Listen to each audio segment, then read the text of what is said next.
the last home game of the season. York Sports Network on the call. AJ Swiatek, Gavin, Connolly. Gavin, thank you for coming out tonight. We're in store for a good one. The Dukes take on the Huskies. Of course, the Dukes only one loss on the year, rebounded last week against the Willowbrook Warriors. Also won the toss for the third straight week. For the third straight week, Coach Fitzgerald and company chose to defer. The Dukes will kick off to start, and that is the leg Max Hansen USA theme tonight. The student section is rowdy, and here we go. Max Hansen with the kick, bounces around the 20, takes a little bit of a weird hop. Huskies forced to respond. One cut move gets him past the 30. He's still going, 35, and a nice little opening return for the Huskies, Gavin. Yeah, hey AJ, thanks for having me out tonight. This OPRF team is hot, and the Dukes better watch out. Another potential trap game, as it was last week. The Warriors were hot, and they played a really tough game against the Dukes. The Huskies have won 3 straight after starting 1-4. They have a record of 4-4, and a win tonight would also give them a good shot to get them into the playoffs. So they're going to be playing hard tonight. Another tough test for the Dukes. Absolutely, and out trots quarterback Jack Gooch and company. Gooch is only a junior, just like Matt Veza. 2 junior starters under the helm tonight at the Duke Stadium, and we will see if they come out passing. That's what gave the Dukes so much trouble in their only loss on the year. Gooch will have to step up if the Huskies want a chance tonight. The outside carry goes nowhere. That's senior number 22, Kelby Gray, on the carry. Looks like they'll mark him at about a loss of 1.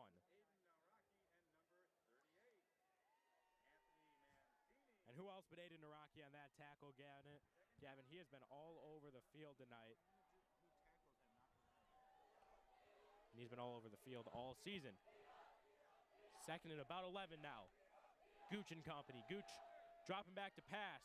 Immediate pressure from Korzanowski. Forced to roll out off platform. Hits his guy. Nice little routine pass. And that is a big man. That's number 22, Kelby Gray. You can tell when he's going to make his presence heard. Before the game, we talked about how much of a thumper he is. He is a big dude, and you don't want to get in the way of him. I'll tell you that much, Gavin. No, just a pure power back, and nice play. Goes out for the block, then sheds his man, gets out into the flat. Got him and picked up a positive gain. Picked up a first down for the Huskies. And moving the chains, so vital on that first drive. Now right around midfield, Gooch from the shotgun, 2 backs behind him. Play action pass, they want it again.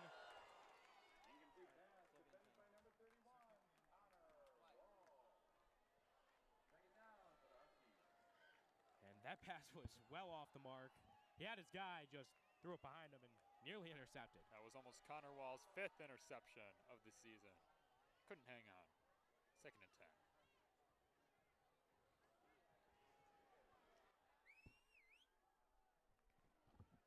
Second and 10 now for the Huskies, and they'll go right back to the power run game. But the power running back with a cut to the other direction, and all of a sudden this Huskies offense stringing together a few first downs, coupling that with the big return, and they're already in Duke's territory, Gavin.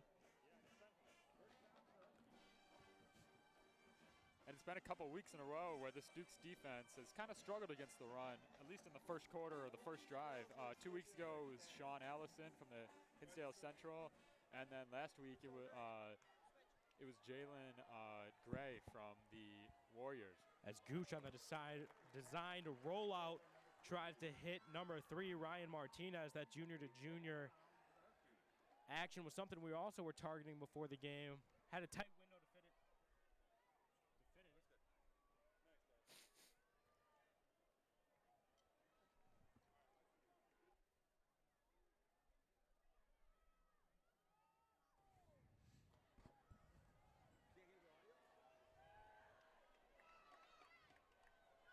Gooch, shotgun.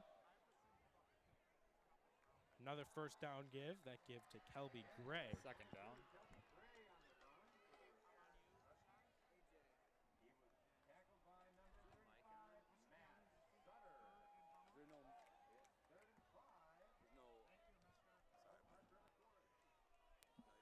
Matt Sutter, that was the linebacker who had the key interception that sealed the game last week.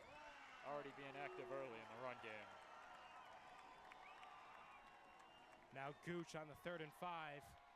Play action pass. Had a guy, couldn't connect. That's great coverage.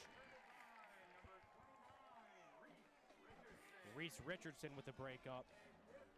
And brings up a 4th and 5 now for the Huskies.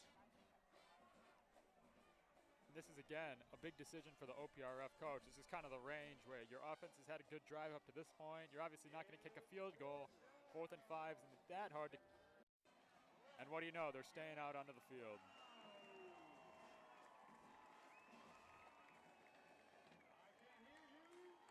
Now Gooch dropping back to pass on 4th down. Pressure almost seems to come in slow motion. He wants the deep ball. Juggled. That is oh caught. My goodness. He mossed him. That might just be the catch of the year. Julian Chandler. You kidding me? Julian Chandler with the absolute moss in the end And you know, zone. we've been having audio issues all night. I really hope we're on for that because that was electric. He wanted the deep ball. He trusted his guy more than the other.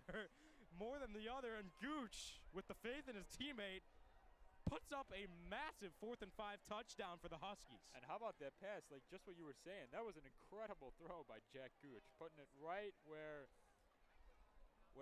Julian Chandler could go up and get it. Just a pure 50-50 ball that was won by the Huskies. What a throw, what a catch, and they're on top 7-0. Huge way to start for the Huskies. However, for the Dukes, this is a must-win game. As we mentioned before the game, Gavin, we wanted to get live. Had a little trouble doing so, but I do want to mention the Dukes, if they come away with the win tonight, Glenbard West, who is a very competitive team, as we saw, they could easily come away with the win against Hinsdale Central tomorrow. And if they do, the Dukes will be the sole possession winner of the West Suburban Silver Conference and likely have a home playoff game. So this game, while it may not seem it has major implications, it absolutely does, not only in playoff seeding, but just in the potential of a home playoff game alike.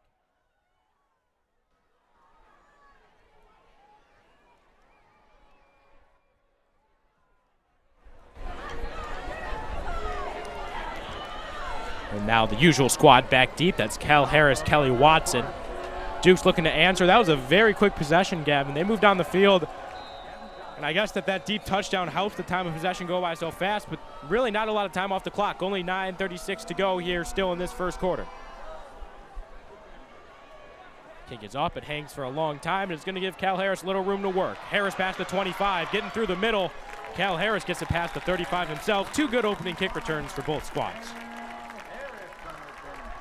Now we get a chance to see this Dukes offense, which has been very, very good all season. And now they have their other running back, Mark Schneider, who is back, and he played the majority of the snaps last time. So something to look at. Well, how will Coach Fitz use both of the running backs?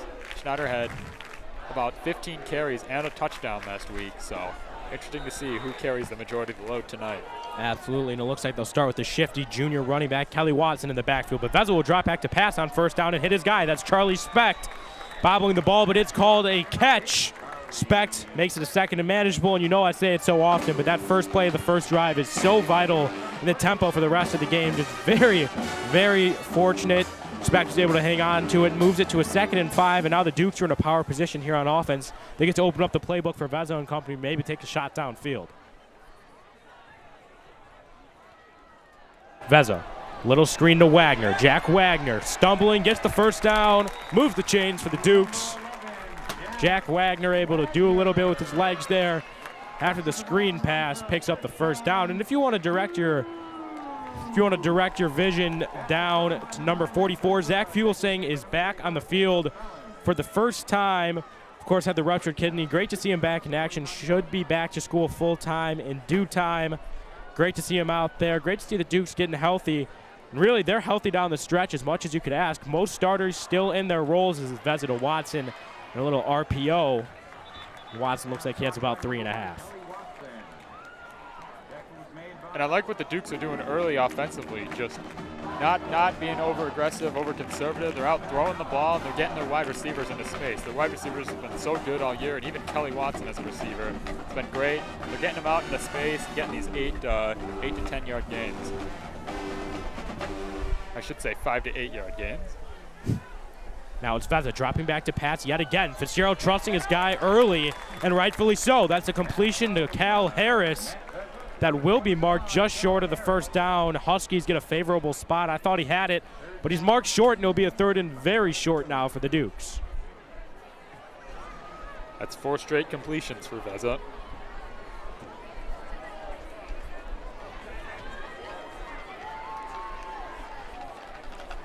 You see Vezza looking to the sideline. Looks like tonight Colin Doherty has the helmet on. No headset. Looks like Fitzgerald will be manning the majority of the reading, defenses, and play calling for Vezza here. Now it's Vezza with the give to Schneider. Schneider, as you mentioned, made his big return last week. He's able to move. It looks like the Huskies think they have the stop, but the chains move nonetheless. Mark Schneider moves the chains, and the Dukes pick up a second consecutive first down.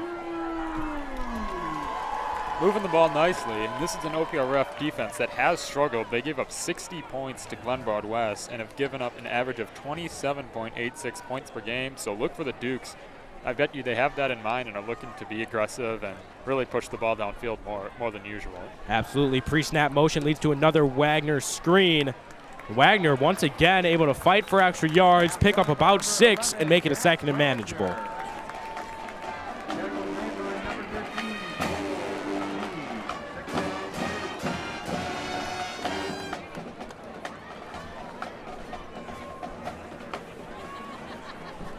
Vezza is now 4 for 4, hitting 4 different receivers, heading into that prior pass with Wagner's second completion.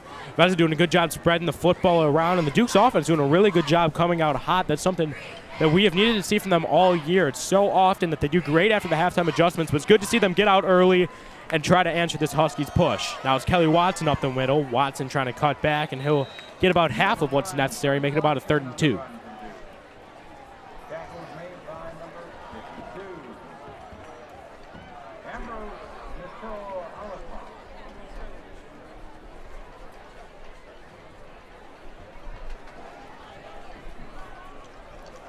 Third and 2, it'll be interesting to see what Fitzgerald dials up here, Gavin. As we saw the Huskies go risky on their 4th and 5. We'll see if they have trust in Vezza, and they do. Vezza hits the out in stride, and that's Wagner breaking a tackle, and it looks like he's got room to run. Matt Vezza is hyped, and rightfully so. Touchdown, Jack Wagner. Touchdown, Dukes. Perfectly dialed up play. Jack Wagner breaks the tackle and puts 6 on the board for the Dukes. And a great throw by Vezza, giving Wagner plenty of room on the outside. And it was the OPRF cornerback. He tried to jump the route. Well, when you do that to Jack Wagner, you're going to pay the price, putting him into open space, and he is gone. No one's going to catch him. And a poor decision by the OPRF cornerback, and it leads to 6 for the Dukes. Now it's Hansman looking to tie the game. Absolutely electric 3rd down call from Fitzgerald. Wagner only had to beat one guy, and that speed getting around the edge did it. Great ball from Vezza. Great play from the Dukes. It looks like there'll be a whistle dead prior to the PAT that would have been good from Hansman. And a great opening drive for the Dukes, as last week we kind of saw them get stagnant once they crossed the opponent's 40-yard line. Some drives ending with a turnover on downs. This is just a great opening drive, putting that behind them and making a difference. Absolutely. Looks like Hansman and company will actually move up a yard. Encroachment on the defense will make the kick just that much easier. Hansman now to tie the game. Nearly blocked, but it goes straight up and in. Max Hansman's kick is good. 6:38 to go in the first quarter. This game is deadlocked at 7. Both teams had one possession. Both had a big touchdown, long yardage play, and both of which are tied up at 7.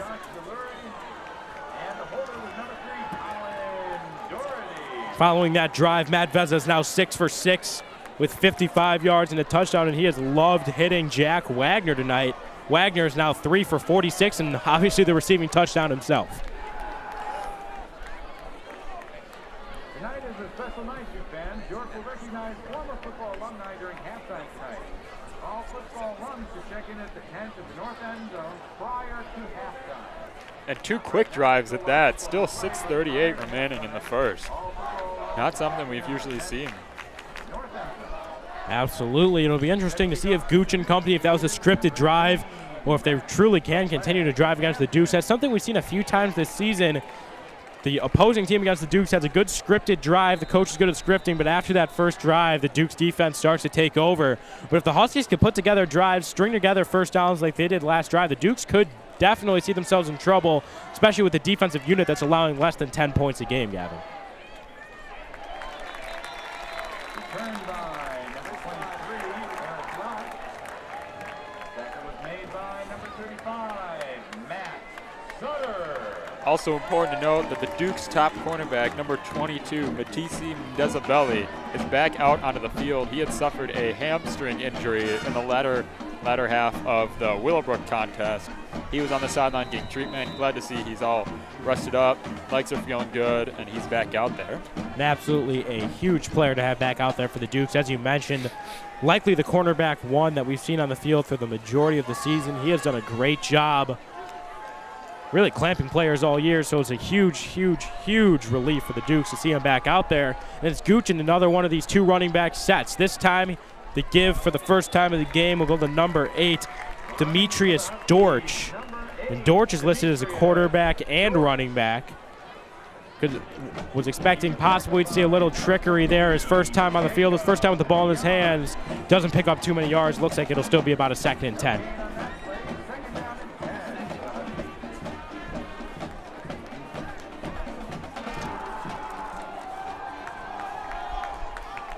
And now it's Gooch, 2 straight handoffs. This one goes to the same edge, and he's able to get a second effort just when it looked like Gray was about to go down.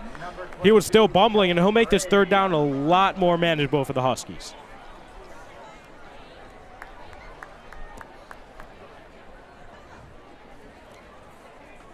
It was an ensemble effort on the tackle.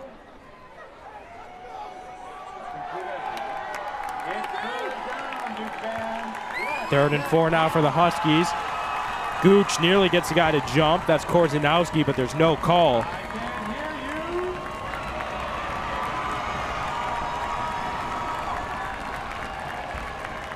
Gooch fakes the give. He's rolling out. Snyder's with him, and he's staying on him, but there's a misdirection screen potentially drawn up from the start, breaking a tackle and more. Great play from Gooch to hit number 22, Kelby Gray. And that misdirection screen, what went from a nightmare, went to a gain to about 15. Yeah, and that's the 2nd time that Gray's been left wide open in the flat. Whether it was planned or not, the big guy's got to get covered, and it's turned what looked to be a negative play into, again, like you said, a gain of 15. Happened once on the last drive as well. Really important momentum swing for the Huskies offense. Absolutely. The Huskies yet again driving. Huge 3rd and 5 play. Good ability by Gooch not to be phased by the Everett Snyder pressure, which is hard to do. He's a tall guy, but he's able to roll the other way, hit his guy, and now it'll be Gray again up the middle, and yet again the power back is able to pick up a chunk gain against this Dukes defense. This was a bit of a problem last week. He was giving up chunk plays, especially in the run game for the Dukes.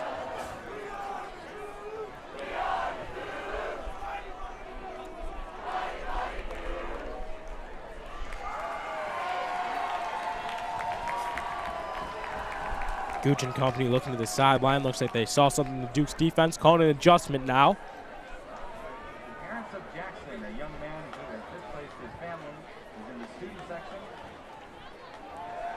Now the play action pass. He wants it all again. He has his guy just barely off the mark.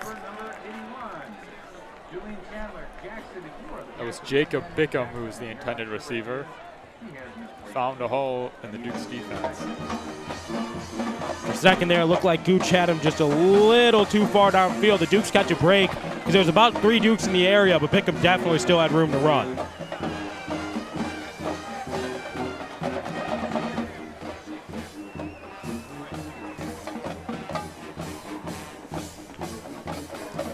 Yet again now, 2 straight downs. Gooch and company looking to the sideline, looking for a form of audible. Gooch from the deep shotgun now. Play action pass yet again. Huge pancake block from Gray. Lets Gooch unleash the deep ball. 2nd time this game on a vital situation. They've gone for the deep ball this time. Not as successful, and will lead to a 4th and 4. Yeah, and he held to the ball for a long time there. The offensive line had pretty good protection, but at the end there, you could kind of see that 3 out of the 5 guys had I shouldn't say given up, but the guys had gotten by them just because it had been 4 to 5 seconds. So it'll be interesting to see if the OPRF continues to just have long developing plays this entire night, because eventually this Dukes front 7 will get to you. Gooch looks to the sideline for an audible yet again. Kelby Gray, the lone guy in the backfield. This time no play action. It's just a pass, and it is well over the head of intended target Ryan Martin. It was the correct play call. They had their guy. They had him open. Gooch a little jumpy, a little too loose. Didn't get his feet set, didn't lay the ball on the money, and put it too high for his intended target. Yeah, and a costly turnover there for the OPRF offense. He had his guy, like you said, they had his guy open. It was the right play call. It's just Coach is really, really going to want to have that one back. Time for the defense to answer the bell.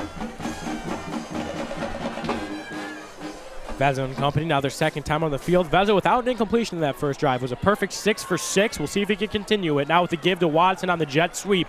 Watson hitting the edge with speed. Goes out of bounds, but not after picking up about 5 and making it a 2nd and 5. He was pushed out of bounds by number 11, Jalen Boyd. In 5 yards on the play, 2nd down.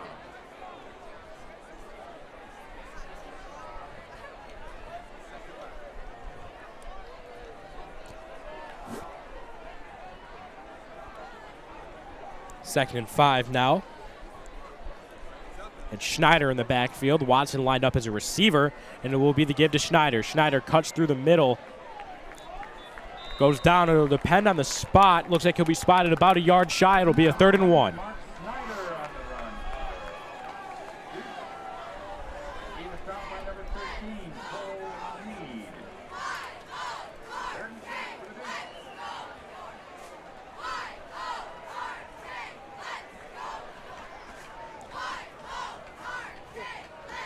Vezza on the 3rd and 1, gives it to Schneider. No, he keeps it himself, and maybe not the right decision. You see the celebration from the OPRF sideline. It'll be close. They give him the 1st down. Wow. That was from our view, it did not look like he got there, but benefit of the doubt from the officials. That was a very close call. See a lot of frustration from the OPRF sideline. As you mentioned, from our angle, looked like he didn't get it, but looks like forward progress will say he did. Nevertheless, a huge break for the Dukes.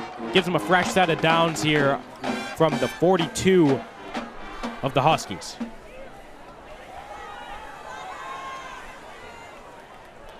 Vezza dropping back to pass. Doesn't have his first option, goes to the flat. And Schneider gets brought down hard. Looks like that'll go for about a loss of 3. We'll bring up a 2nd and 13.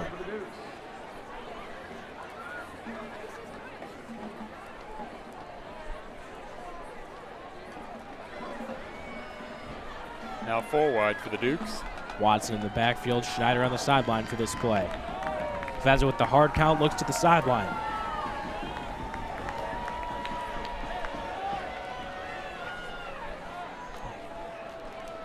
Vezza now making adjustments at the line. Vezza dropping back to pass. Sticks with his first read. He wants it all. They saw something in the defense that they wanted. Charlie Specht. There's a flag in the backfield. Had his guy beat. You knew Vezza definitely saw something in the defense there. Made adjustments pre-play and was staring down Specht the entire time. Specht beat his man deep, but the ball just wasn't there.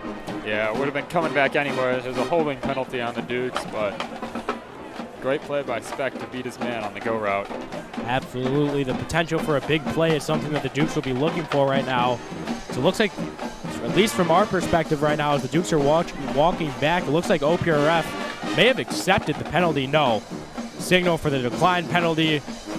The Dukes offense looking to the sideline.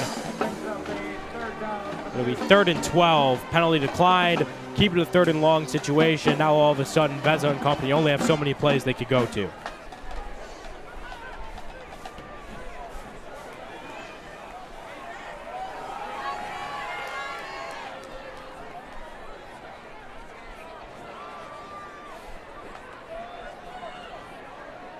Vezza and Watson looking to Coach Fitzgerald for the signal. Vezza gets to the line. Makes an adjustment at the set line. With 2:17 to go, looks like there's some confusion. Coach Fitzgerald calls the timeout, wants to make sure that they get this 3rd and 12 correct.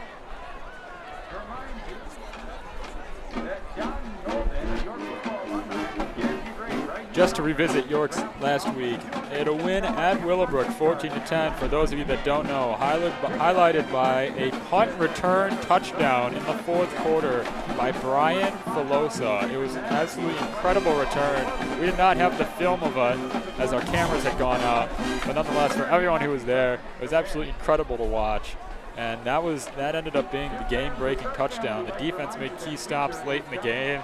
And that was it. The Dukes win the self-proclaimed rivalry 14-10. Absolutely. And a great game. And I'll be the first to admit I wasn't expecting to see that. The Dukes often this season either letting the punt bounce or just calling for the play, or calling for the fair catch rather. Filosa had the Warriors on their heels, was able to lead the Dukes to that win when the offense got stagnant, and it helped the Dukes get to the point they are right now, 7-1. Great record for the Dukes, looking to expand on it here with 2:17 to go on a 3rd and 12.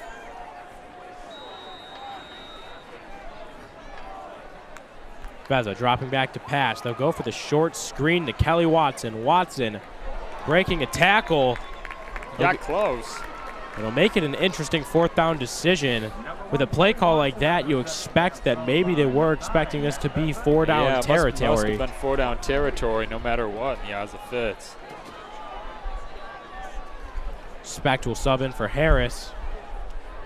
You also see Emmett Horn, Anthony Menelosino, Jack Wagner, who had that big touchdown on the first drive. Watson in the backfield. And Veza, this will be a huge 4th and 4 now for the Dukes. Veza. And more often now, we've been seeing Emmett Horn wider from the tight end position. He's so athletic, he's so fast, that he can play almost as a wide receiver. He can be a deep threat at times. Absolutely. Listed as a tight end, but really has been playing more as a wide receiver. I wouldn't disagree with you. Veza has his guy. Specht incomplete.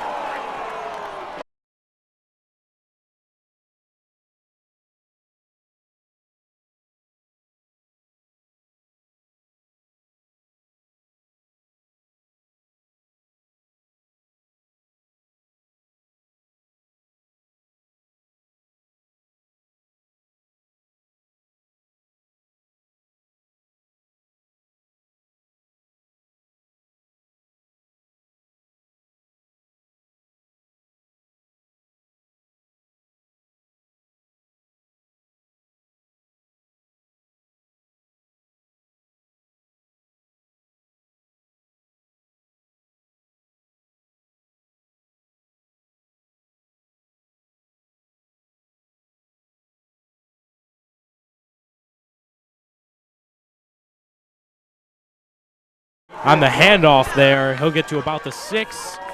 Will leave a 2nd and goal from the 6. Second down.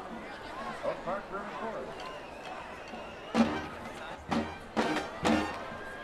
Second and goal for the Huskies. Doesn't look like they want to call a play before the commencing of the first quarter, and they won't.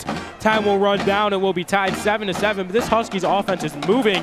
2nd and goal when we come back from this first quarter intermission. Gavin, it's been interesting. This Dukes defense hasn't looked as dominant as we've been used to seeing from them. Of course, 7 points, not a lot to give up, but this Huskies team is driving. And now it's 2 of their 3 drives that they've been able to get inside this Dukes red zone. What will Coach Fitzgerald and company have to dial up to make sure they keep the Huskies out of the end zone?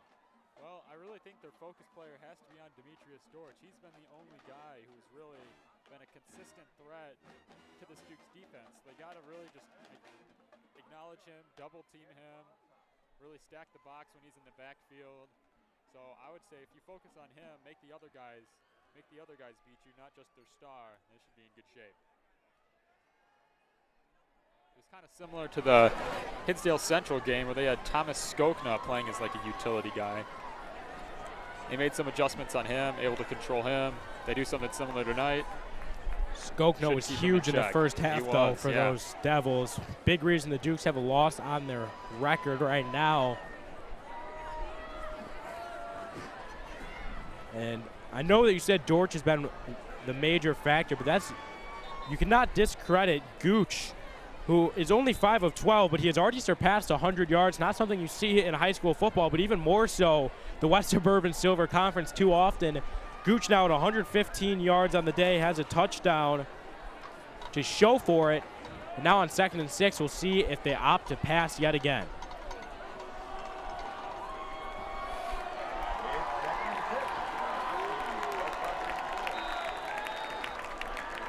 Huskies are going to be right in the Duke student section where it's the loudest. Gooch on the designed QB power.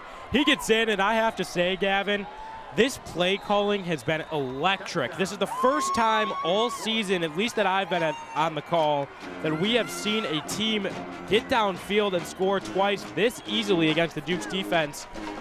Bit of crazy formations. You see guys all over the backfield clearly giving the Duke some woes here early.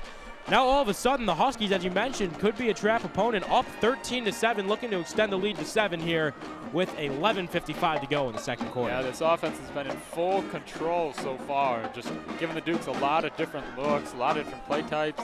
It doesn't help. This is really, you could sort of say Hinsdale Central, but this is really the first team that has attacked the deep ball and these long designed plays as much as OPRF has. Duke's not familiar with it, and it's showing. They're down 14-7.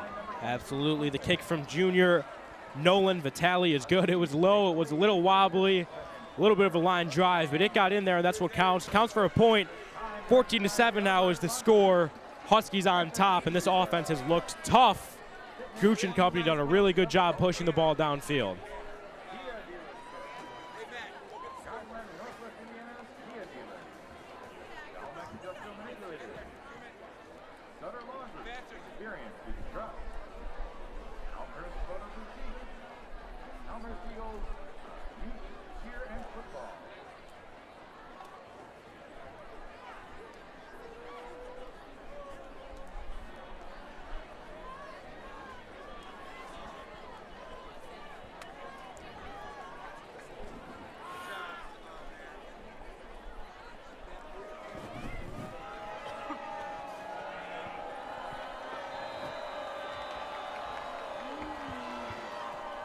Now the Dukes looking to capitalize.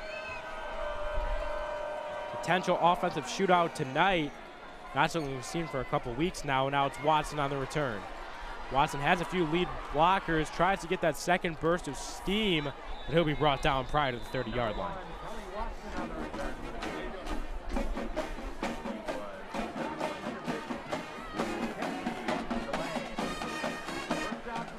The last Dukes, those of you just joining us, the last Dukes drive ended in a turnover on downs at about the OPRF 35-yard line, but they were moving the ball nicely up to that point. So we'll see what this drive does, how this drive goes, see what Coach Fitz dials up. Absolutely, and it's Veza from the shotgun. Pre-snap motion, that's Menelosino coming across the formation, and as we know oh so well, that's when the Dukes typically go to the screen pass. They'll go to Kel Harris on the sideline. He'll get about half of what's necessary. They'll mark it at about a 2nd and 4.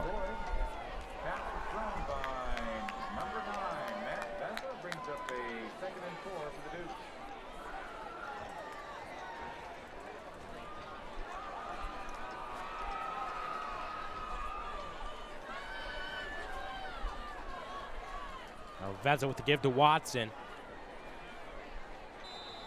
OPRF prepared for that one, guessed run, guessed it correctly. Looks like he'll be marked for a gain of 1, and it will be 3rd and 3 now for the Dukes. I think it's safe to say that the pass has been much more effective than the run for the Dukes thus far. A lot of West Coast type throws. And again, they set up in 4 wide. Veza drops back to pass and hits Wagner. Wagner, looks like they stopped him. We'll see where the ball is marked. Another favorable Dukes call, and yet again the OPRF sideline not too happy about it. Looks like the refs tonight really favoring that forward progress. Has helped the Dukes a couple times now. The student section isn't complaining. They're excited. Wagner, the senior, picks up the first down on the pass from Veza. Veza with a bit of a trips formation on the bottom of your screen. Being a little indecisive in the pocket. He had his first read there, but didn't want it. Got to make a decision quick. It's a game of growing men. And that's a tough sack to take there. It'll set him back to 2nd and 15. And a rare set, too. This Duke's offensive line, led by 4 returning seniors, has really been rock solid all year. Part of it's just been offensive scheme and getting the ball out quick, but whether it's in the run or in the pass blocking, Our offensive line's been good. Not many sacks this year. I was going to say, we haven't mentioned them too often, and that's because they have done a really good job in the pass pro and run pro alike all year. For the second straight play, Vezzo is almost sacked, but he's able to evade pressure and throw a great throw on the run to Charlie Specht. The Dukes move the chains for the second time this drive, and it will be a 1st and 10 from the OPRF 46. And again, great communication from the quarterback to the wide receiver. Saw Vezzo was in trouble and came back to the ball, able to get both feet in bounds. Vezzo hit him in stride. All around good play, all around good improvisation from Vezzo. And that's what I have loved so much from Vezzo. I think Fitzgerald knows it. I think we know it. The kid is clearly the best when the play goes a little off script. He's the most natural throwing when he's able to just roll to whatever side he feels comfortable, move out of the pocket. He is so strong on the run, so strong off platform. And you can see the immediate disappointment from Matt Vezzo. Saw it in his eyes immediately, and the Huskies have the football. A bit of a botched handoff from Vezzo to Watson, the exact break the Huskies need, and all of a sudden, up 7, they will have the football. And Gavin, I'll be honest, I was not expecting this Huskies team to come out so fiery, but they have looked sharp. No, that was just a pure mistake from the Dukes. I don't know if that fumble was more on Vezzo or more on Watson, just kind of bobbling it, but nonetheless, it's a turnover at midfield, and this is, again, the Dukes were moving the ball, and just once they cross the 50, it just gets a little bit more sloppy. And this OPRF, they won 3 straight. They're ready to play. They're going to force mistakes, make you pay the price, and they've looked really, really good this first half. Now it's Gooch looking to make this a 2-possession game. Gooch fakes the give to Gray. First option isn't there. Forced to roll out and throw off platform. That's a risky pass. Likely, fortunately for the Huskies, that's incomplete. If you're going to throw the ball away, you got to do it out of bounds. Yeah, that was very risky. Went to his first read, wasn't there. Second read, wasn't there. Went back to his first read with pressure in his face and just kind of lobbed it up there. Luckily for him, there was a hole in the Duke zone and no one was able to get to it, but he keeps doing that. One of them is bound to end up caught by a green jersey. And that time the Dukes did a very good job guarding that misdirection. He looked to it for a second there, but they were ready for it that time. Adjustments clearly already being made. The Dukes want to hold. Korzanowski, I'll tell you from up here, I hear a lot of parents saying it. I might have seen a hold on there as well. Korzanowski isn't too happy either. He's having a conversation with the ref.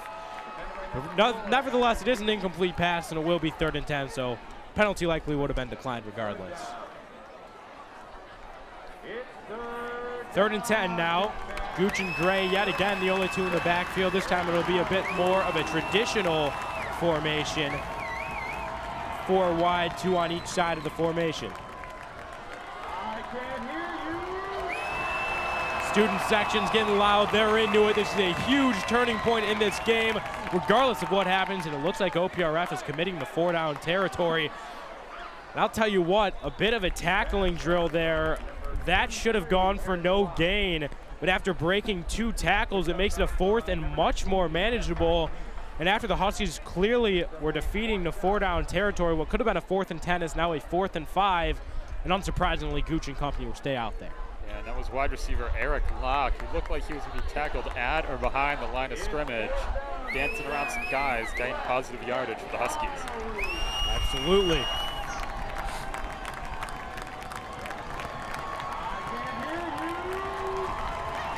Once again, the Duke student section doing anything they can to get in the head of Gooch. Gooch, no, it will be a pooch punt. We've seen a few teams do that against the Dukes now. That's Gooch from the center, lined up in a traditional offensive formation. Looks like the call is a good one. They will down the football at the 7, and they'll make Matt Vezzo's job a lot harder here. Who would have told me? If you would have told me at the beginning of the season that we'd have multiple quarterbacks who were converted punters, I would have told you were crazy. And it's been impressive. Second time this year, but yeah. You know, you could ask anyone close to me. I'm the biggest pooch punt supporter you'll ever meet. I think it's an aspect that's been lost from today's game of football. I'll tell you, when you have punters who could throw the ball and QBs who could punt the ball, it makes 4th downs a lot more interesting. Makes it a lot harder for punt returns to break off as the defense has to be ready for a potential pooch punt. And it makes all sorts of things harder for both sides of the ball. I'm a big pooch punt supporter. And Gooch showing why there, pinning the Dukes inside their 10. Dukes looking for a flag and don't get it. Menelacino a little slow to get up. That was a hard tackle. He's still down.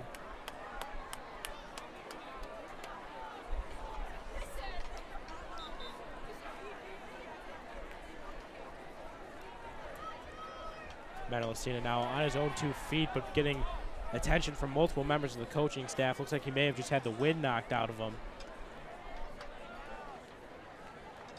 But he will get attention from the trainer regardless. It was definitely a hard hit right near the sideline. That's where you see flags thrown oh so often. But it was deemed a legal hit. Hit inbounds, and Menelacino now going to the sideline.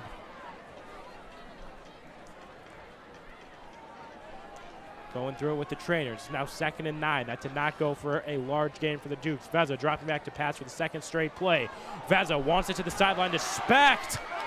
Specht almost comes down with it, and I'll tell you what, I was going to comment on it, Gavin.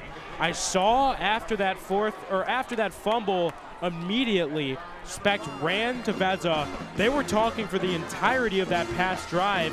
He clearly saw something he liked, and Veza clearly has trust in his guy, because before checking the coverage, just instantly threw it up to his guy, and Specht almost able to come down with the chunk play. The adjustment from receiver to quarterback didn't work out that time, though, and it'll now bring up a vital 3rd and 9, because if they don't get this one, it will leave the Huskies likely with very good field position when the offense comes back out.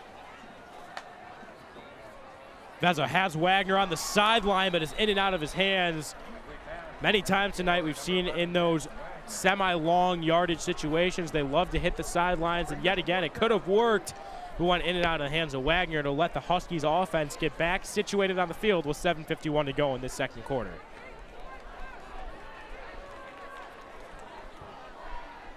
And the out route has been the go-to play for the Dukes on 3rd and 2nd down tonight. That time, Wagner had a little bit of separation, but it was a tight window for Veza to hit. A bit of a high throw, and Wagner couldn't make the catch. Not sure if he would have gotten the 1st down anyways, but that's a short punt. A great field position for the OPRF Huskies, who are already up 7, just under 8 minutes to play in this 1st half. And of course, in case it's unbeknownst to any of our viewers, Hansman, the kicker punter for the Dukes, also plays baseball. We've seen a few fake punts from him this season. That would have been an interesting time to dial one up inside their own 10, though. The punt, however, doesn't go for as long as you'd like to see it. The hang time was there. The distance really wasn't. Now the Huskies will take over already in Dukes territory. And this has to be a drive where the Dukes defense just has to lock in and get off the field. You know, you're already down 7, and you just can't give up any more points before halftime. It's the fake give to Dortch. Gooch goes to the side without the trips. Clearly Duke's defense wasn't expecting it. They were in a bit of a weird set themselves there. Had 3 guys guarding the trips. I was expecting Gooch to go to that side. Looked like the Dukes were too. And he took advantage of it, hit his guy on the out route, and picked up a lot of yards to make this a 2nd and 4. Dortch in the backfield again. This time it won't be a fake give. It will be a give to Dortch. Dortch hitting the outside, able to get through a few tackles, able to get the 1st down and more. That's Dortch, and he won't go out of bounds until getting past the 25-yard line. Oh, but there's a flag thrown late. Potential holding call there based on where it was thrown. Let's see.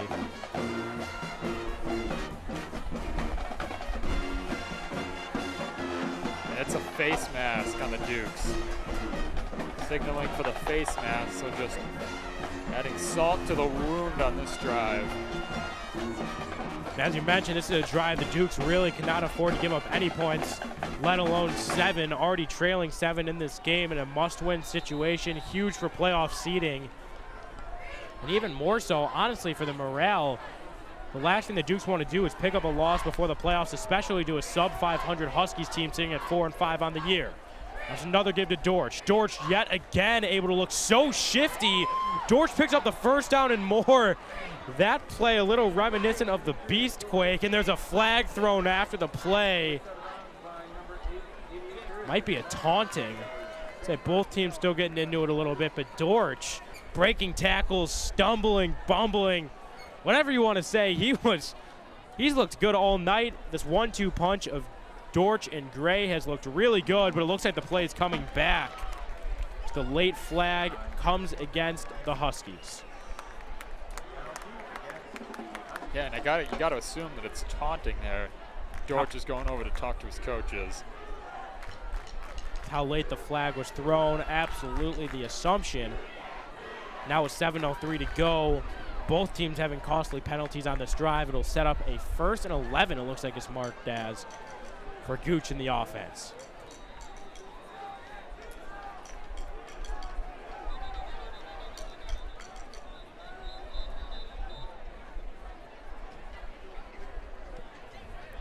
Play is whistled dead before it started. Looks like there's a talk between the refs, bit of confusion.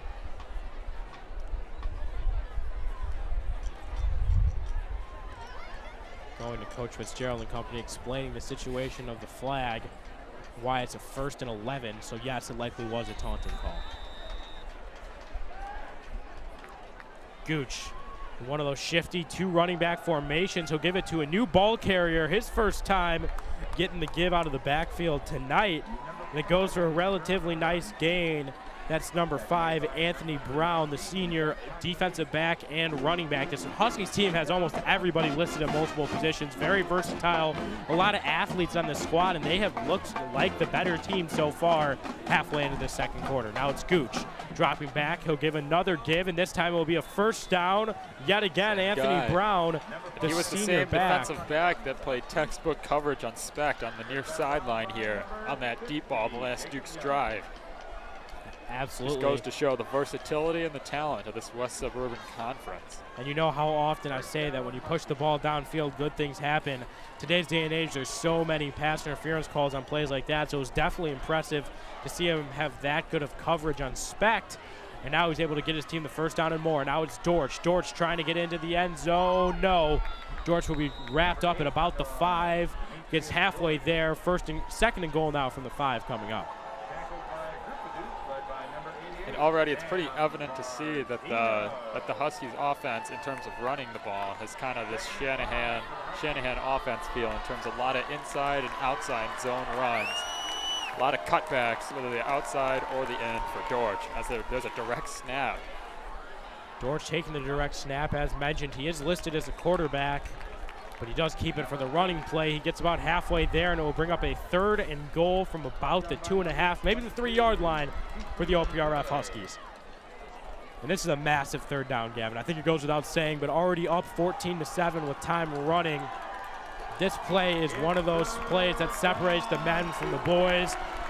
Whatever you want to say, whatever analogy you want to use, yet again, it looks like Dortch is the solo guy in the backfield.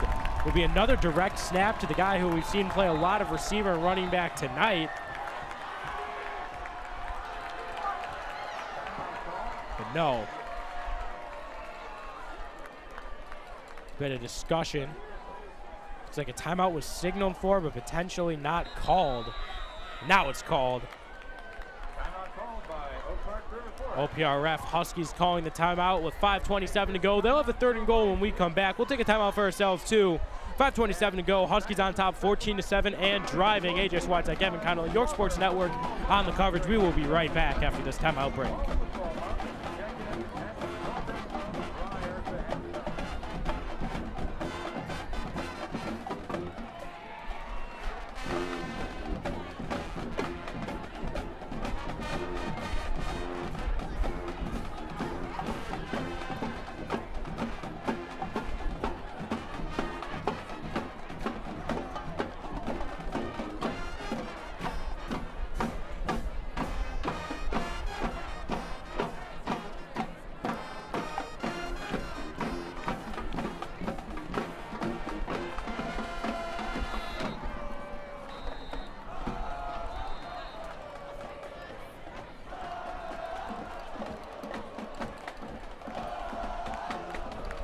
And we are back.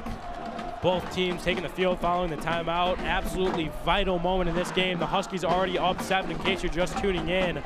They did start with the football, but this is an absolutely huge moment. 3rd and goal from the 3-yard line. And yet again, it wasn't any kind of trickery. It is Dortch from the shotgun. He'll keep it himself up the middle. Dortch trying to get in. The quarterback, running back will get very close. There's the signal. Thinks they have the Yep, touchdown, and they it. do. Wow. 2 straight touchdown drives. Demetrius Dortch keeps it himself, runs it in, and all of a sudden this Dukes defense that has been so star-studded all season, averaging, giving up less than 10 points a game. We still have 5:20 to go in this second quarter. They've already given up 20, likely 21 after this PAT. I think that it's easy to point fingers. Shocking. You could see it going either way, but the Dukes defense really hasn't looked much slower or anything that I've seen all season. I've just been really impressed with what I've seen from Dortch, what I've seen from Gooch, what I've seen from this entire OPRF offense. They're clearly conditioned. They're in shape. They came with a game plan, and they're executing it, because it seems like almost every play, if the Dukes guys run, it's a pass, and if the Dukes guys pass, it's a run. Yeah, and I mean, you got to imagine that they've been gassed, especially on that last drive. But you know, it's just been a new look every drive. You know, at first they started with the touchdown. It was a lot of deep ball, a lot of deep throws from Gooch. Then they moved to more inside zone and outside zone rushing plays, and then using Dortch as a wide receiver more so. Then this last drive, they had a couple direct snaps from Dortch and more just inside running. So the Dukes just don't know what to expect. This OPRF zone, offensive scheme is just all over the place, and it's really worked in their favor. Absolutely, and this is where we see if this Dukes team starts to crack. We haven't seen them down this much seemingly all season. You see Nolan Korsanowski on the sideline extremely frustrated, throwing his helmet, shaking his head, screaming. I mean, this is where you see if this kind of team can come back, because this is the kind of thing, this is the kind of adversity that will happen in the playoffs. There's no doubt about it. And a Dukes team that has so much pressure on them, rebuilding this program, we have to see if they're able to fight through adversity and come back. 14 is an easily comebackable feat, especially getting the ball here and after half. We'll see if they're able to do so. Now it's Cal Harris on the return. Harris wants to go up the middle and does. Harris past the 30 will be brought down at about the 31. Number 25, Cal Harris on the return for the Dukes. Tackle was made by number 1, Van Gray.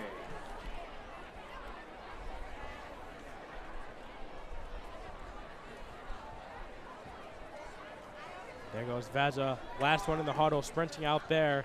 Looks like both running backs will be on the field in this play. Veza took a little extra time there to talk to Coach Fitzgerald. We'll see if there's a scripted dial-up here. See Watson lined up as a receiver. We've seen it a lot more often with Schneider back. I mean, it's really interesting to wonder what would have happened if Schneider never got hurt, because we didn't see Watson getting lined up as a receiver nearly as often as Schneider gets hit hard out of the backfield. But now, I mean, these two ball carriers, you want to get the ball in their hands so often. It's hard to not keep them both on the field. So you see Watson lined up as a receiver oh so often. And you know what, Gavin? It's on cue. It happens every night. The rain's coming down. It's a very, very, direct your attention up to the light. It's not a lot, but there is a sprinkle coming down. What is that now? 4 or 5 straight games, Gavin? It's been every home game. Unfortunately, we don't have the Messiah, Billy Fromell, our tarp guy. He's MIA, so looks like no declaration and no tarp for us tonight. Absolutely. Have to keep it a bit more professional, even though the Declaration of Independence does fit USA theme tonight. It does, yeah. For the Duke student section. And a lot of seniors, potentially their last home game. You see a huge turnout from the student section tonight. This Duke's team trying to impress them. Down 14, it's Veza now on 3rd and 1. He'll keep the QB power. Designed run, he'll pick up the first and more. Veza gets past the 50. Held up by his teammates out of bounds. Veza moves it into Huskies territory, and most importantly for the Dukes, picks up the first down.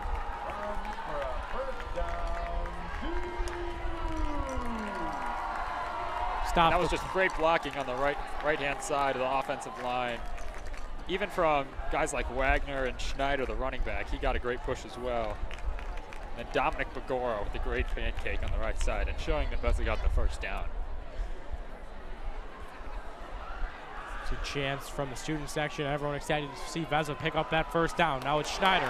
Schneider still going, able to get to the outside. He's past the 20, one guy to beat. Schneider puts on the move, and Mark Schneider with the exact junk play the Dukes needed. Mark Schneider goes down at about the 6. You could hear the excitement before the play even began.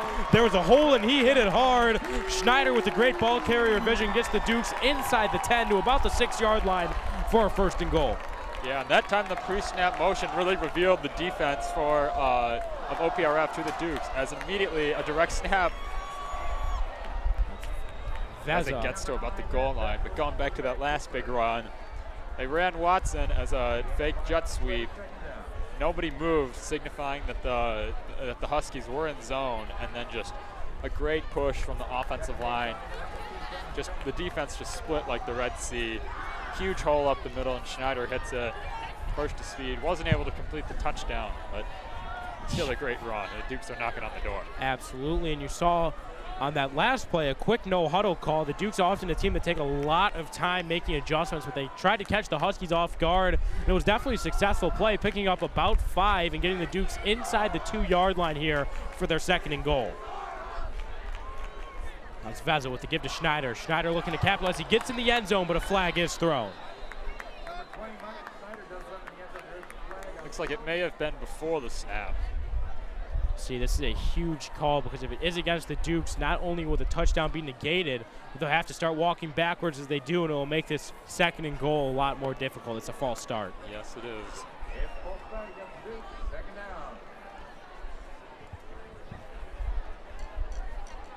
Touchdown is negated. Still 21-7. That'll be a 5-yard penalty. The Dukes go from a 2nd and goal from the 1 to a 2nd and goal from the 6.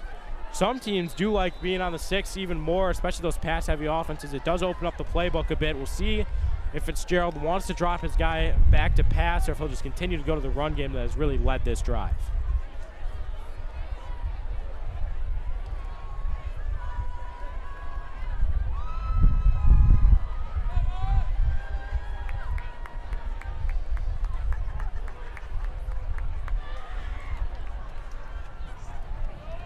Two receivers wide. It's Cal Harris and Jack Wagner. It's Veza and Schneider, the lone guys in the backfield. Veza will keep the QB power. He'll cut back inside, and he'll go down at right about where they were before the penalty. He'll get inside the 2, nearly to the 1, and it will be a 3rd and goal now for the Dukes. And the Dukes now kind of came out slinging the ball, throwing some West Coast passes. Since then have gone to more their identity, which has just been hard-nosed running the football, and it's paid off, especially this drive. We'll give to Schneider up the middle. Touchdown, Dukes! Dukes get 6 on the board. Absolutely score when it was absolutely necessary. 21-13, looking to make it 21-14 as the leg trots onto the field. Absolutely massive for the Dukes, but if you pay attention to the clock, there's still 2:52 to go, and this Dukes defense that's had a hard time stopping the Huskies will have to go back on the field at least one more time and get a vital stop here for this squad.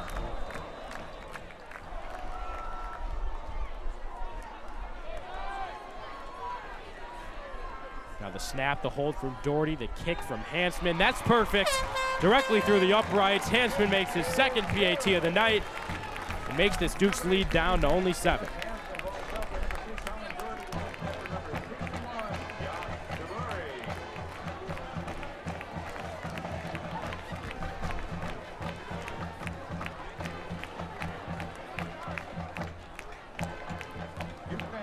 Looking to the sideline, very interesting.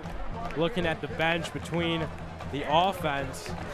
Down there, 3 juniors. Not something we've seen from this Dukes team for a while, but 3 star juniors talking about the game plan right now, and Matt Veza, Kelly Watson, and Charlie Specht, all of which have had huge seasons, all of which have already made their mark on today's game, and all of which will be turned to, especially in the 2nd half when the Dukes did defer to start the game. They'll be getting the ball out of half. Yeah, and those 3 guys that you mentioned are just tremendous football players, and they're going to have incredible seasons next year, I know. They just work so hard, and they're just so invested into getting better. You see them immediately, after that touchdown drive, they're just immediately going, gathering with each other, talking about what went right, what didn't, just striving to get better. It gets this Dukes offense more efficient, just straight up better. Real leaders on this Dukes offense. Bit of a short kick. Fielded by the Huskies, who will take it past the 40. A flag is thrown. the return for the Huskies, number 1. If this is on the Dukes, it will be very costly because that means the Huskies will be starting at about the Dukes 50.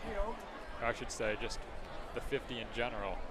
And that return man came from the brother of Kelby Gray, Sam Gray. Sam Gray, only a sophomore. First time they've called his name tonight. He was prompted with a return, and likely not exactly the guy they wanted it kicked to, as that was a short kick from Hansman. Got to give a thank to multiple people as Mr. Chambers comes up with the water filled up in my new dinosaur water bottle from the parents of Everett Snyder. They also donated us an on-air sign, so a huge shout out to them. Really appreciate the gifts. Really appreciate everything all these Dukes parents do for the community and the recognition they've been giving the York Sports Network. Now here we go. Gooch in a bit of a 2-minute drill here. 2:46 to go. High snap. Make the entire play off platform, and Gooch able to put the ball on a dime. That was a good throw. Matisse had never turned around. He didn't know where the ball was. That was almost caught. That was really impressive. Jumping backwards off platform, able to place the ball exactly where it had to be. But no blame to the receiver for not coming down with that one. That play was off since the high snap. Now it's Gooch with the give to Dortch. Dortch has taken on a big role here. A huge tackle, but Dortch has taken on a very, very, very big role. All of a sudden, he's the lead back. I guess I was going with the hot hand. That time the hand wasn't so hot. Only pick up of about 2. It'll bring up a 3rd and 8.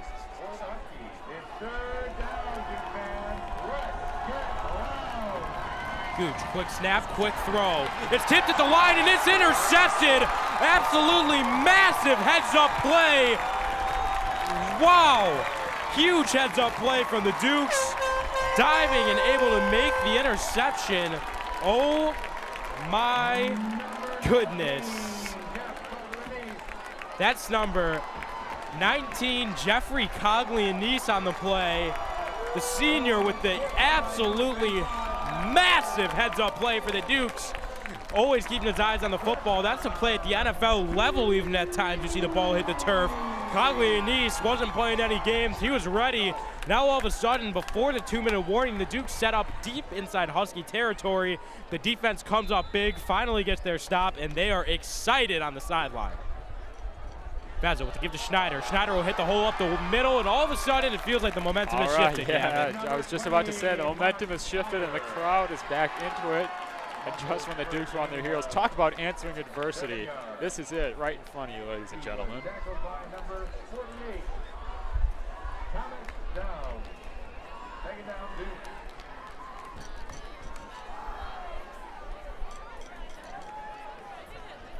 Clock continues to run. Now 1:30 to go in the second quarter. Dukes in no kind of rush. Don't want to send that Huskies offense back on the field, but definitely looking to capitalize off the massive play from Coglianese and the tip at the line. Watson in motion. Another fake jet sweep. Give to Snyder. This one will be close. Number 20. But it looks like they'll mark him just short of the chains for a 3rd and a long 1.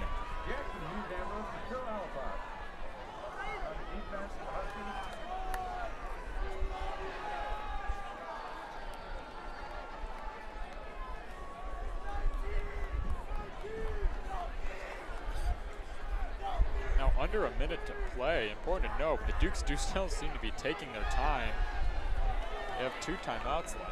Definitely something they saw in this Huskies defense on a huge 3rd and 2. It'll be Vezza keeping the ball in the draw up the middle.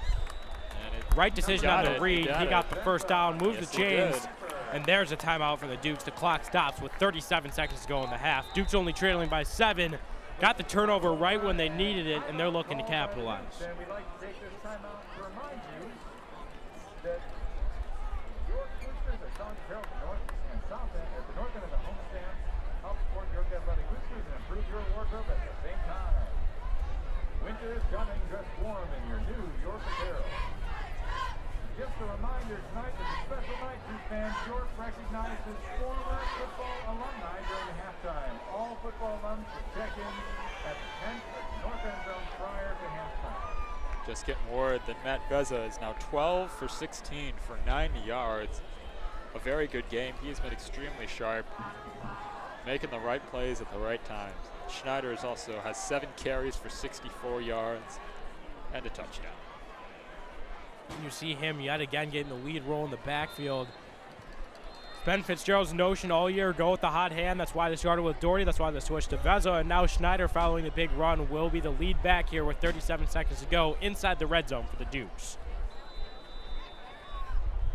The whistle is blown. The play is called. The design rollout for Veza. Veza wants to go to Harris in the end zone and does. It's double coverage. Well-placed ball from Veza. That was a risky pass, risky play call throwing into double coverage, but definitely a smart throw from Veza to sail it over the defense. A flag is down. It looks like Veza's signaling that it's against OPRF, but we will see as the Dukes offense trots backwards. It is against. It is a play call against the Huskies. That goes in the Dukes' favor. It's a personal foul against the Huskies.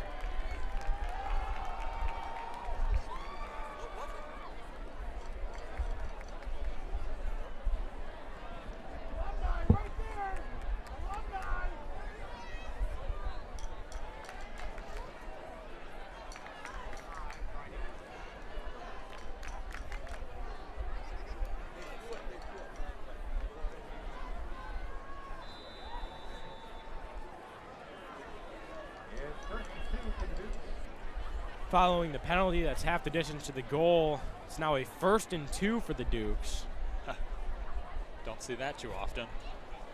Absolutely not. That's a little plus 1,500 football square type action right there.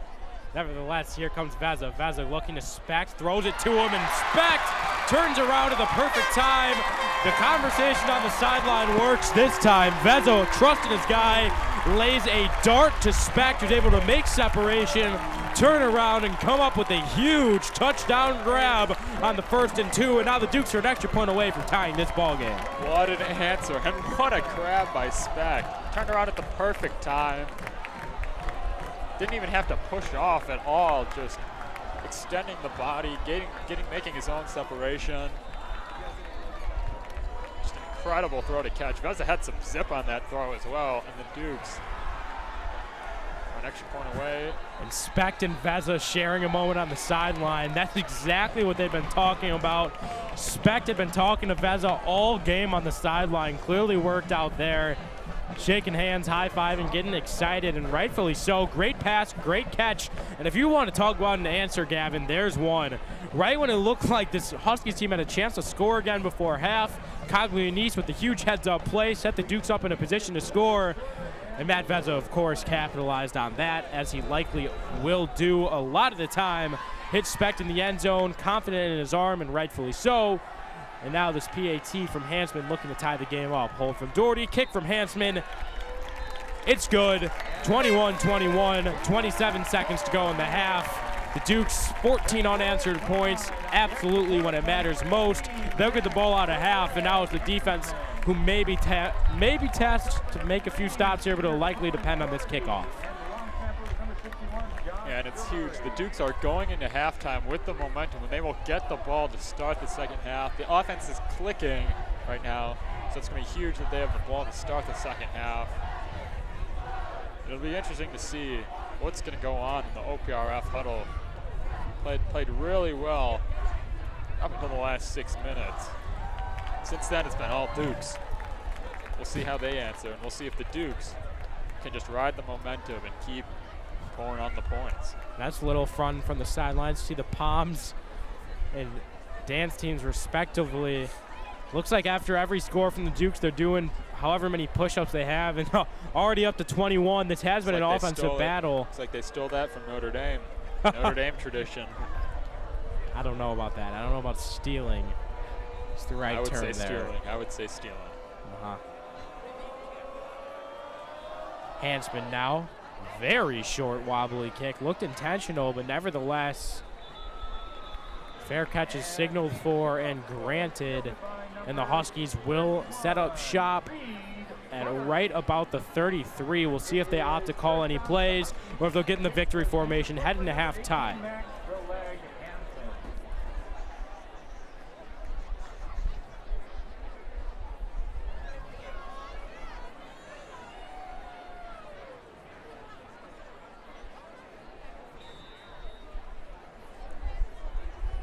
Gooch and Dorch both out there, and it looks like they will call a few plays. 26 seconds, why not let it fly? Looks like the Huskies are thinking just that. Gooch fakes the screen, hits Dorch in the misdirection. Screen that we've seen called so often tonight. Dorch, late flag. We'll see if it was on the hit or if it was a hold, but if it was on the hit, that's absolutely massive, as Dorch was already able to get right around the first down marker, and this flag will likely dictate if we see another play called in this half. Illegal use of hands, hands to the face. That's against the offense. Likely we'll just see a kneel now from the Huskies. Got to expect that. Head into half, tied 21-21. Duke's defense does their job for the second straight drive.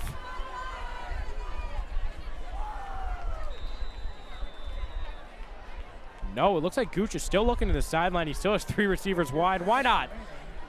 Oh, clock begins to run. Now Gooch looks like he'll opt to let.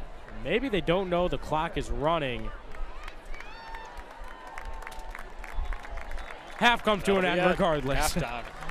Gooch looks at the sideline, shakes his head. 21-21. The Dukes will get the ball coming out of half. 14 unanswered points for the green and white. Matt Vezza has been putting on a show tonight. Absolutely a rebound game for the offense. The defense starting to find their footing as well. And after this 20-minute intermission, AJ Swiatek, Gavin Connolly, we will be back. Gavin, it's been a fun game. It's been great. Halftime will never feel longer, possibly the last home game, and a slight chance, barring the fact that we will be granted permission to film and stream the football game, a slight chance this is my last time on the call for a football game. Will be a long halftime. We'll see. York Sports Network, AJ Swiatek, Gavin Connolly on the call. The clock begins to run. 20-minute halftime starts right now, and so does our halftime intermission.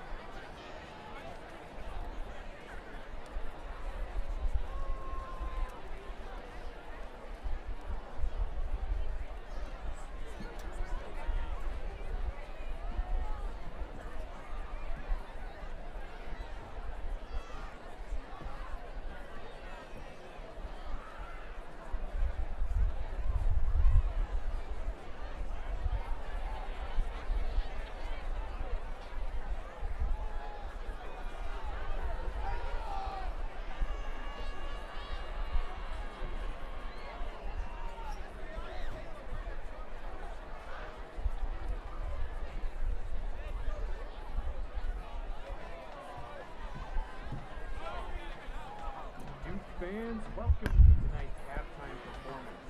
For our last game of the regular season, we would like to recognize our seniors: Stella Builder, Abby Bresnahan, Andrew Brooks, Ella Cantant, Joe Del Rio, Bradley Dow, Ryan Eckert, Dana Fisher, Coleman Goulding, Ann Griffin, Dominic Gussich, Lauren Hauser, Lally Ercolano, Samantha Hess, Lauren Hoffman, Tyler Janiak, Nick Quinton, Nathan Lee, Justin Mekatengai, Flex Mahoney, Amelia Moroni, Reese Pavlik, Colin Piat, Lazar Radonjic, Chelsea Roman, Danny Sanders, Charlie Scanlon, Nate Sabacek, Jackson Small, Ethan Soltis, Michael Spur, Corey Steinbrecher, Gracie Stump, Katie Stump, Kayla Tutunji, Carrie Uddenberg, Francesca Bacco, Madeline Bacco, Julia Vidic, Maya Valdez, Christina Besmar, Alice Wayne, Calvin Weirson, and Danny Young.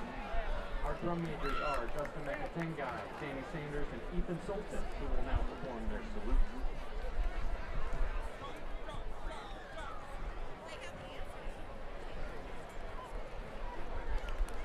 Our first selection tonight will feature senior trumpet soloist Michael Spur.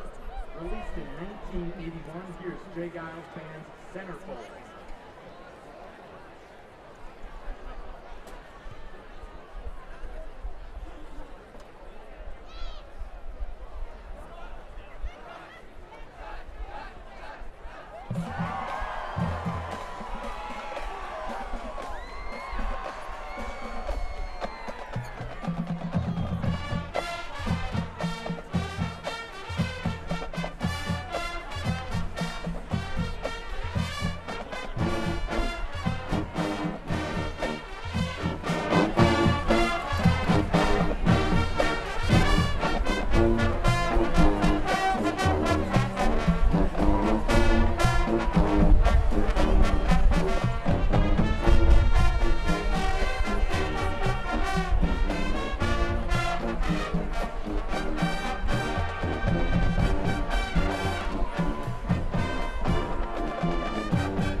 English duo Soft Cell made a famous cover. Here is the 80s new wave hit, Tainted Love.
They will be performing to an arrangement of Give Me Everything.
You will see 2 kids for your York High School fight song.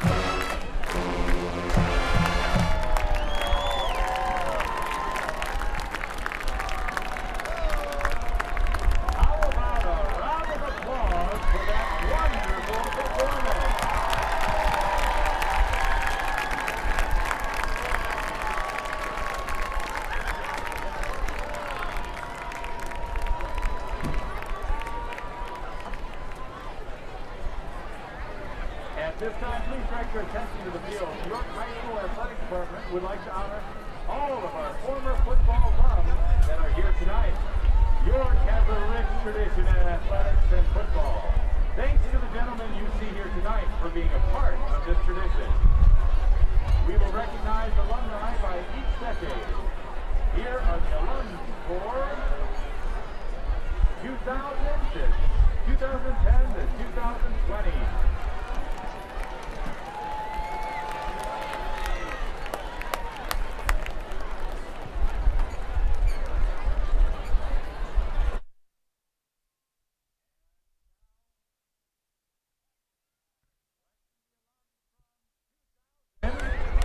To 2009.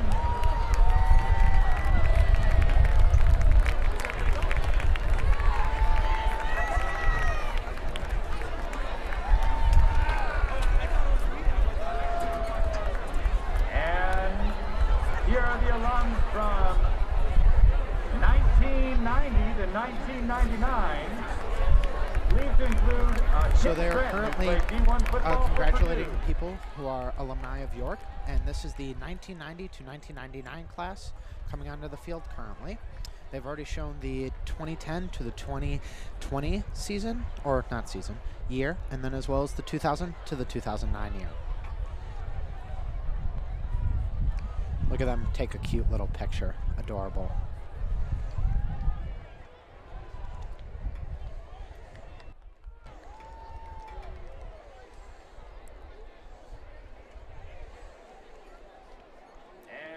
The alumni from 1990 to 1999. I'm sorry, I was mistaken. That last group that was on the field was the 2000 to the 2009 year. This is now the 1990 to the 1999 year. People who graduated pre-Y2K.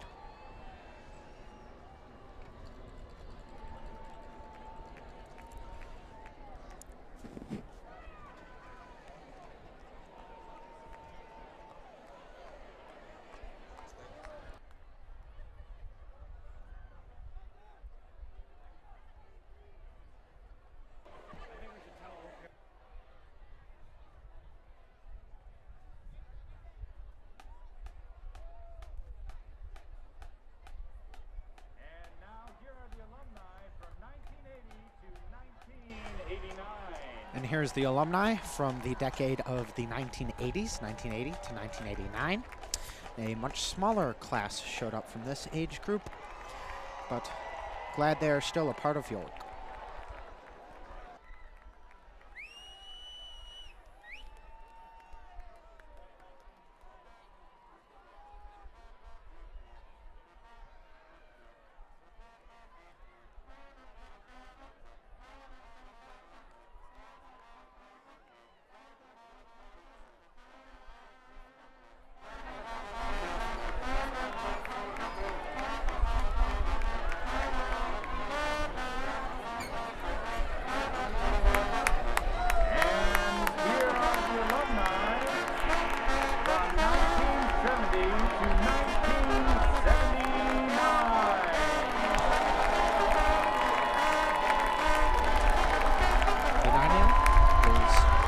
People. Glad they were able to come out. One of them on the right in particular has a really cool Letterman's jacket. that is cream and green with the big block Y. And now we'd like to recognize our lawn football loss from 1960 to 1969. 1969. Nice.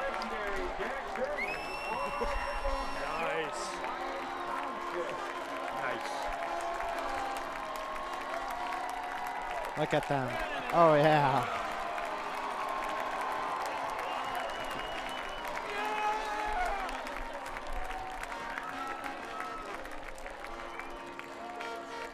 Everyone here in the stands up on their feet applauding these wonderful people who graduated from York in the 1960s.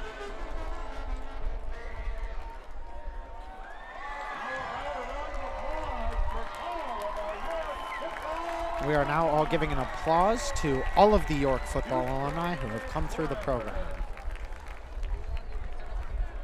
Now it's time to talk about a Duke prize for tonight. We're talking the $250 Amazon gift card, courtesy of John Nolden from Guaranteed right here in Elkhart. Also a York football alum. And the winning number of tonight's raffle is 483-733. 483-733.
Dylan.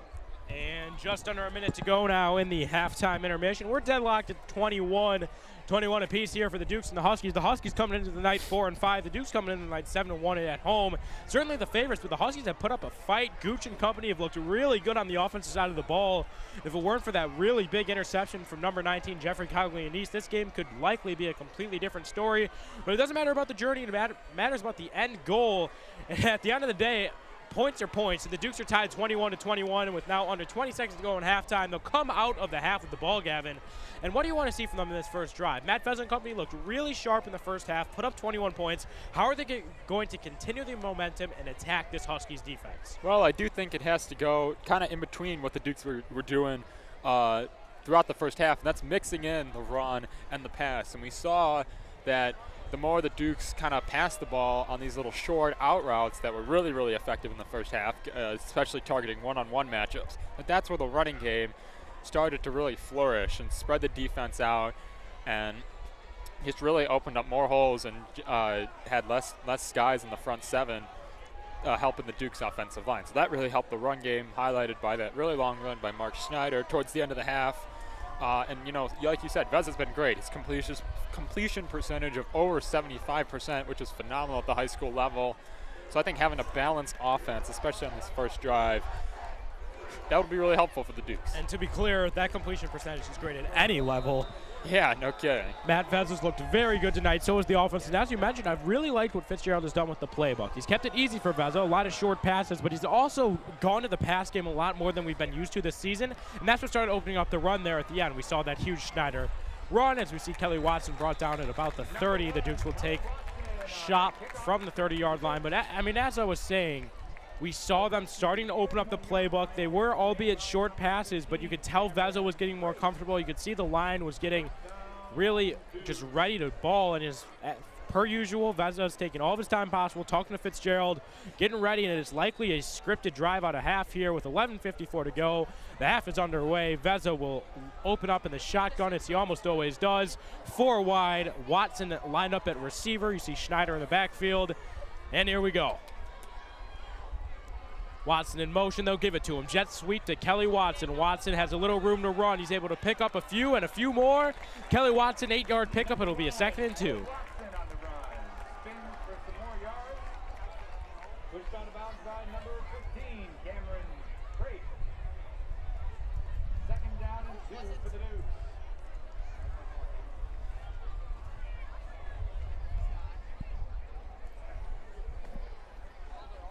Second and 2 now. Dukes out to play it safe. They go with the inside run to Schneider, who's able to get the first down. Dukes move the chains. Offense picks up where it left off to end the half. First down Dukes, and right around their own 44.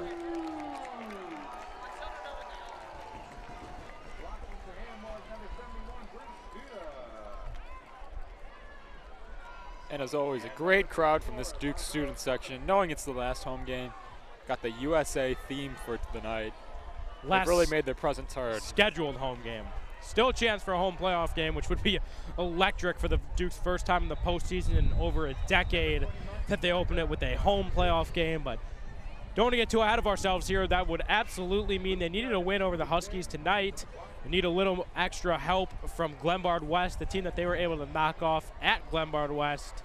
Need a little help from the Hilltoppers, but as mentioned, don't want to get ahead of ourselves here. Schneider checking out of the game. It looks like it'll be Watson in the backfield now with Vezza. Vezza breaks the huddle, and he's going 4 wide. Manalosino line up on the inside. They're giving Specht a lot of space near the sideline. A little matchup to watch, and he wants Specht. No. Goes to Watson in the flat. Watson still going, able to break out of a high tackle. It looks like he will be marked just past the first down. The chains move. The Dukes string together another first down, and now they're in Husky territory.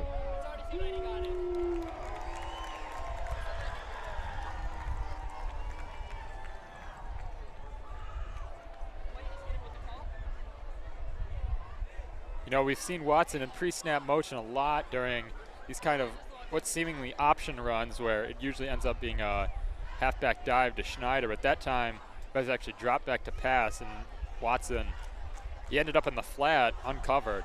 That's how he got the first down. This time it'll be the give to Watson up the middle. It'll go for minimal gain. Looks like it'll line up for about a 2nd and 8 now for the Dukes. He was stopped by number 52, Jackson Hughes Ambrose Mitchell Alpha.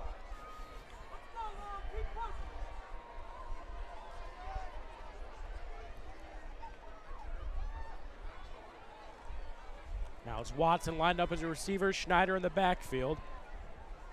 See Horn lined up as what appears to be a lead blocker on the bottom of your screen, and he is.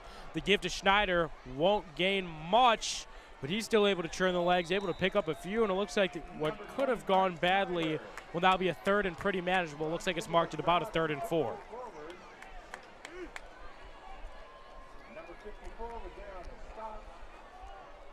Cole Robertson brings up a 3rd down for the Dukes.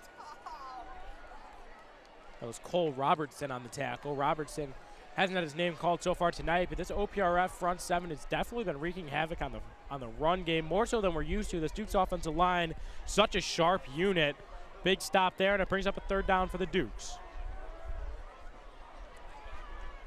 Vezzo. Watson goes out of the backfield. He's on his own. He hits Watson. He's got room to run. Kelly Watson past the 30. This kid is fast. Kelly Watson inside the 10. A flag is thrown, but not until Kelly Watson gets inside the 5-yard line. It's got to be coming back. It's got to be on spec. Oh. It's going to be, I believe, a block in the back or a hold on spec. Oh, such a late penalty. You have to know the situation. That's not a time you can be going for something like that. Already having a 25-plus yard gain, trying to do a little too much. That's a huge flag. Will it be, Gavin? I see the chains moving.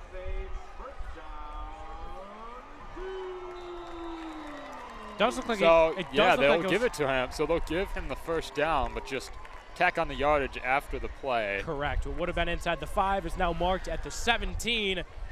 Luckily for the Dukes, the chains do still move on the very big Kelly Watson catch and run.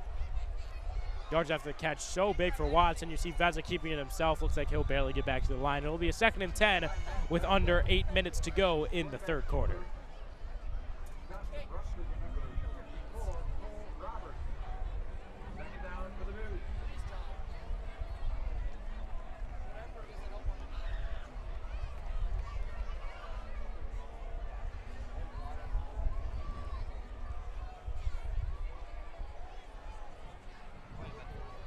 Three men wide. Wagner now with the room, and they'll audible Watson down to the same side of the field and throw to him. That ball's a little too low for Kelly Watson, and it'll now be a 3rd and 10 from the Dukes from inside the Huskies red zone, right around the 17.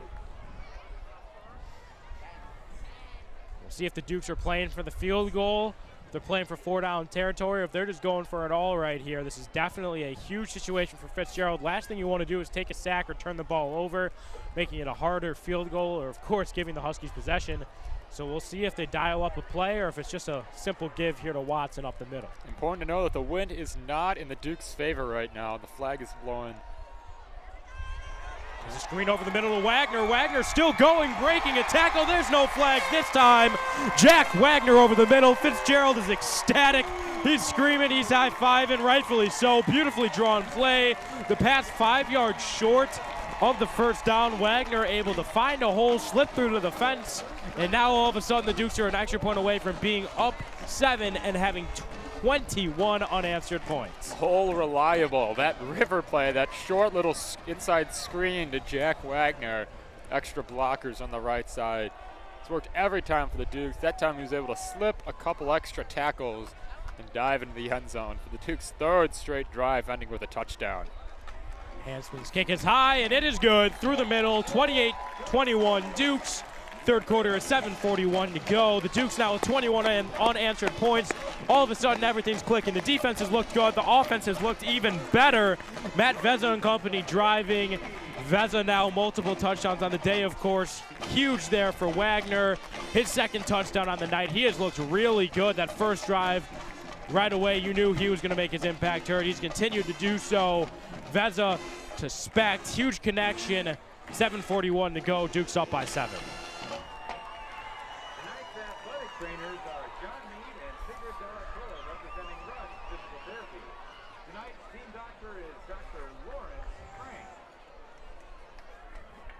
And following that touchdown, Matt Veza now 15 for 20, exactly a 75% completion percentage. He's got 134 yards on the night. Wagner now 6 for 56. That's his second touchdown. And Kelly Watson had himself a big drive, getting himself over the 70-yard mark total, combining his rushing and receiving. He really was a dual threat on that drive. And the Dukes all of a sudden doing a very good job. As you see the cheerleaders yet again doing their push-ups, and they're up to 28 now. They chose the wrong night for this. This offense has been driving.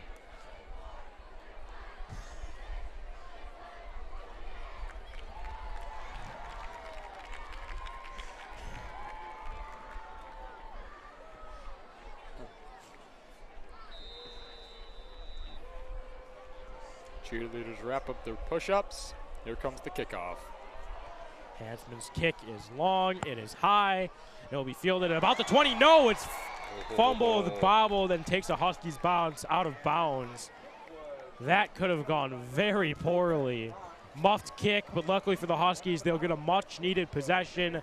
Gooch, George, the entire offense will need to get something going here because all of a sudden, right before half, they started stalling out when it mattered most, and the Dukes took advantage of deferring, and now the Huskies all of a sudden didn't expect to be saying this with 7:38 to go in the third, but they trail by 7.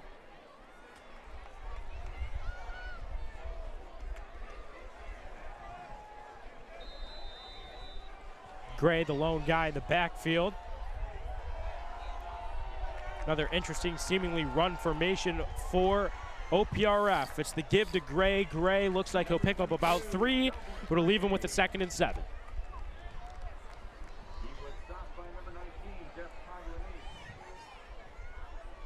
That's Coglianese on the tackle. Boy, has he had himself a night. He's been all over the field, of course.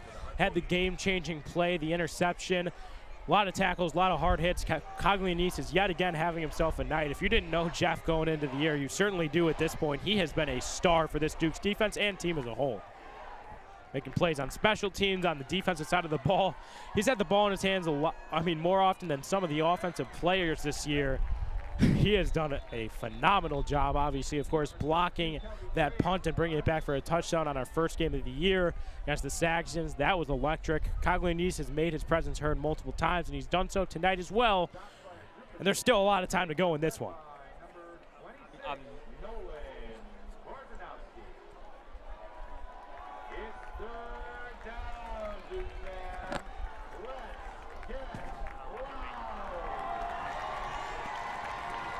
Gooch, 3rd and 4. Looks to the sideline for an adjustment. See Dortch lined up wide. We've seen him out of the backfield a lot recently. They have him back at wide receiver. Very versatile offensive weapon.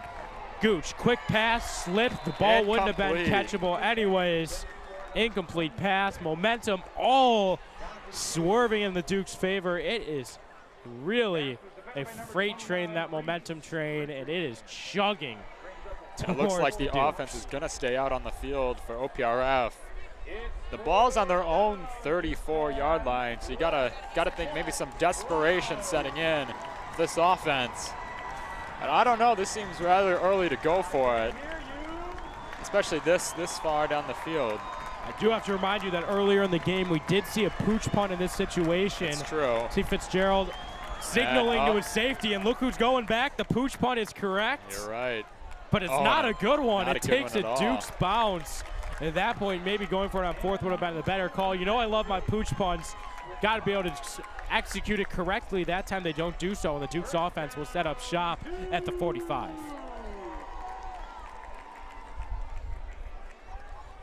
Yeah, good call noting the signaling Fitzgerald, trying to get the safety to move back. He recognized the pooch punt before any of the Duke defenders could. Nonetheless, good field position.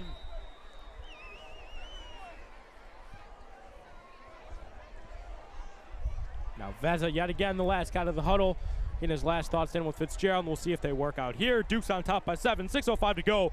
1st and 10 from their own 45 following the unsuccessful pooch punt from the Huskies.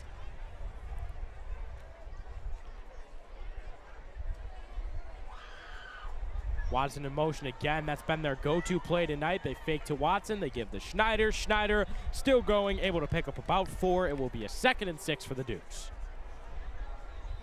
Oh, someone's Schneider. Down. That is Schneider. Oh, no.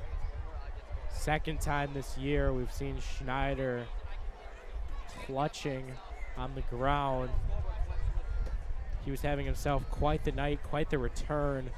Came back last week, looked very sharp. This Dukes offense has been different with Schneider. This has been some of their back-to-back better offensive performances, especially tonight. Schneider has been a huge change of pace. Great to see him propped right up there. Hopefully all is well with the senior back who's already gone down and out once this season for an extended period of time. Hopefully Luckily, just a cramp. He's able to jog himself off the field.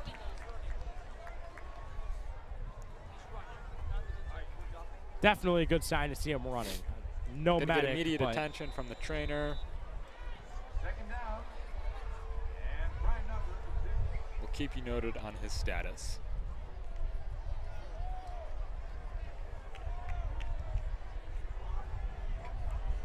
Watson now the lone guy in the backfield. He's no stranger to this role. He was playing it for the majority of the season before Schneider returning. It will be a throw to Watson.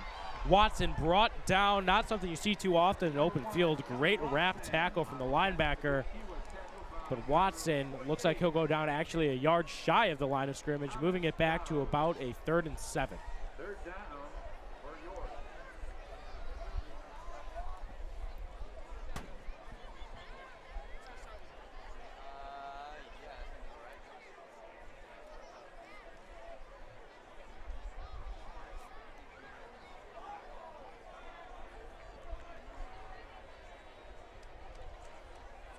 It's the next man up mentality. They've loved the motion all night. Now it's Menelosino coming across the formation in motion, trying to help Vezza get a read on the defense. He clearly had a guy he wanted, was locked in on Wagner all play that time, and it was just off the mark. 4th down, and the punting unit will come out. Huge stop from the Huskies. They'll get their offense right back on the field with another chance to get going.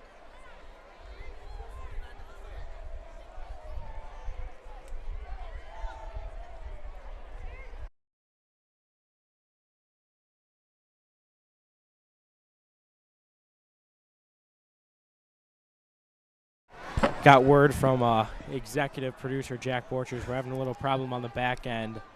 The tech, yet again, not prevailing, but we're doing the best we can. Third quarter just commenced. Duke's still on top, 28-21, but it is Huskies football. Duke's just had an offensive possession that didn't do too well. They did string a few completions together, led by the bigger gain by Brian Grant, but ultimately forced to punt the football away. And now it is OPRF possession to start the 4th quarter, down by 7. We have a game on our hands here, folks. Gerber, Collision and Glass. The Clue family. Top driver. Victory, Second Seafood. H.P. Jones. Doc, Victory Product. The Eatonsoft family. Throw it deep. Chief Kelly Markinson of Honeycomb Subscription, Home Maintenance Incorporated. The Grant family. Doors One Events. Olympia Chiropractic. And you got to be thinking, what's going on in that huddle? Coach Fitz is really going to be exaggerating, just closing the game and finishing strong. 2 weeks ago, that was not the case against Cincinnati Central. But last week, Dukes did do a very good job of putting away the Warriors when they had 2 drives late. And so you got to be thinking that Fitzgerald is just really hammering down that Dukes have to do it again. That they can't give OPRF any more opportunities. Just keep the pedal down, or keep the foot on the gas, and just play these last 12 minutes as hard as you can. Now it's 1st and 10. Gooch, play action pass. Pressure off the edge from Korzenowski, loses control of his body and falls over. Complete pass to Dorch, able to go from behind the line of scrimmage by 5 yards to ahead of it by about 7. It'll be a 2nd and short. Looks to be about a 2nd and 5 now for the OPRF Huskies. Number 5, Jack Prospect.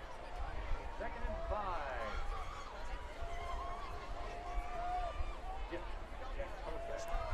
Yet again, in case you're just tuning in, 4th quarter just underway, 2nd and 5 for the Huskies.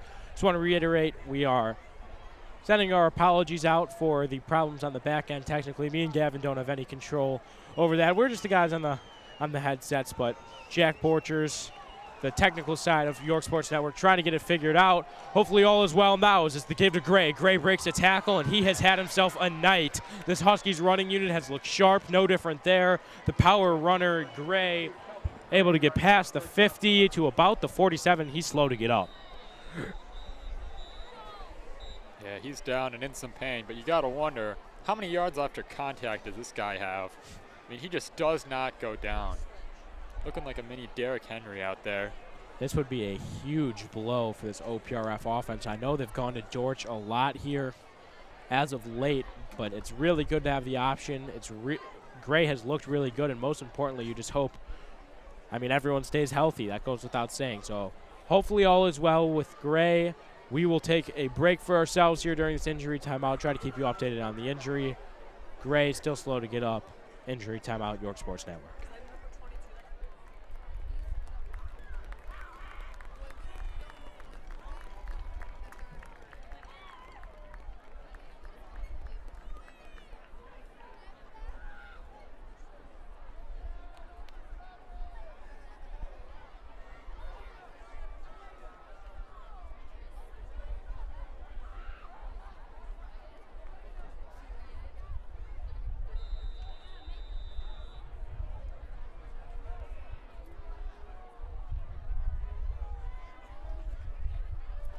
And we're back. Gray able to get off the field under his own power. Hopefully all is well there.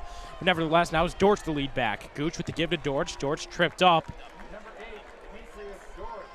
Demetrius Dortch able to pick up about 3 and make it a 2nd and 7. Snyder on the tackle. Everett's been all over the field tonight, done a great job getting off the edge. Picks up a crucial tackle there, as if he missed that one, Dortch would have had room to run.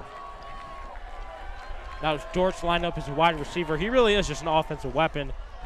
We saw him take a few direct snaps on the goal line, also listed as a quarterback. Hard to scheme against a guy like that. See what he's able to do now from the outside. It's Gooch taking the snap, play action pass, dropping back. The Dukes want a hold call and don't get it over the middle. That pass is caught by number 3, Ryan Martin. Huge throw and catch. I did definitely see the potential for a hold there off the edge. That's been a few times now. The left tackle may have gotten away with one on Nolan Korzenowski, and he is clearly frustrated. You can hear the parents, the student section saying, are they ever going to call holding? Nevertheless, that's not our job. That's the job of the refs. And luckily for the Huskies, the ball continues to move. They're now down on the 27. They're running their no-huddle offense. Here comes Gooch, stepping up in the pocket and delivering a strike to the back of the end zone. No. Wanted the same target as before, was able to climb the pocket very well. Off platform, little twitchy, off script play there. Wasn't able to work out. Now it'll be 2nd and 10, and they'll go back to their more slow-paced, huddle-based offense.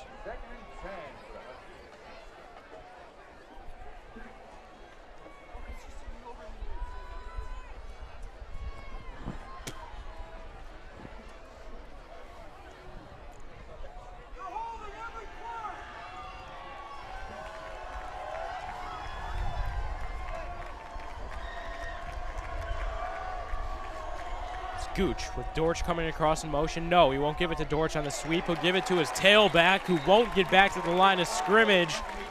Looks like Anthony Brown will lose about 1. Multiple Dukes did a great job getting into the backfield, but it was John Rainier who ultimately was able to wrap him up and bring him down for the loss of 1. 3rd and 11 now for the Huskies.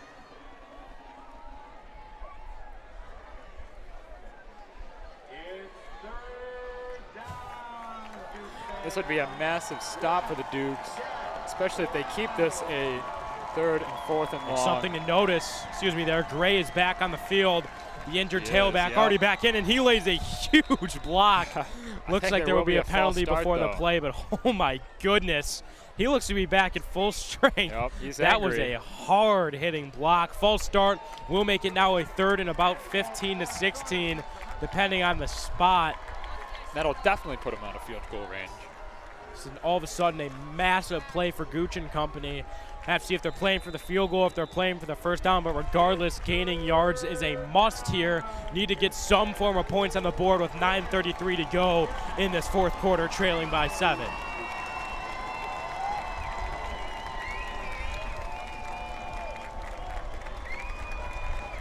Gooch takes the direct snap.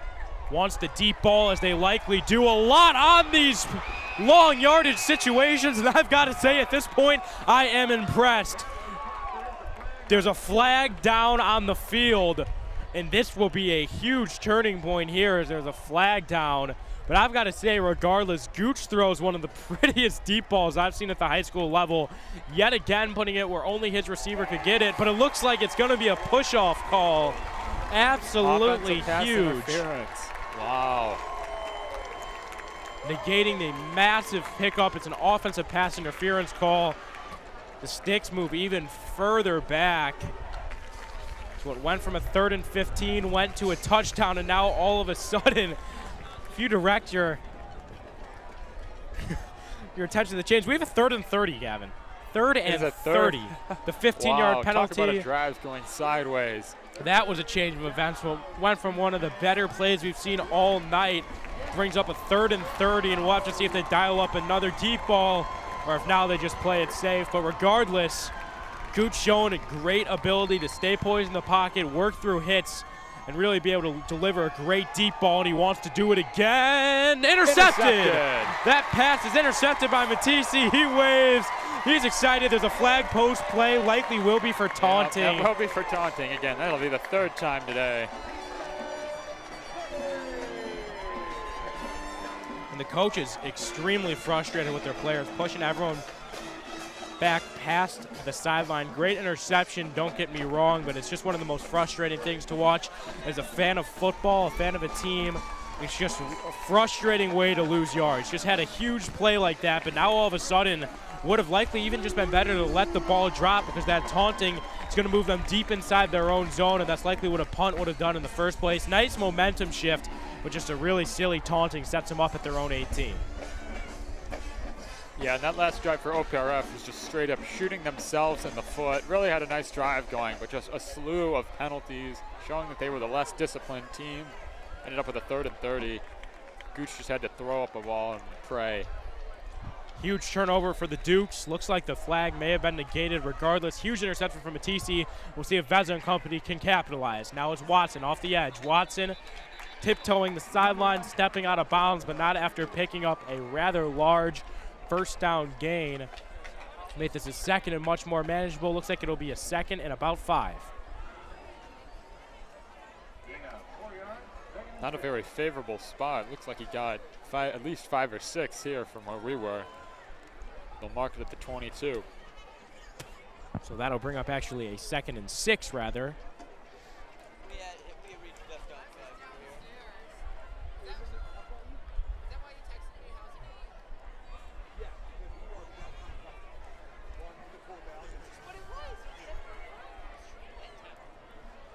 Second and 6 now, 9:04 to go in the 4th quarter. To give up the middle, great to see Mark Schneider back on the field, but that play won't go for much of a game. Luckily, the senior running back's injury clearly wasn't too serious if he's out there.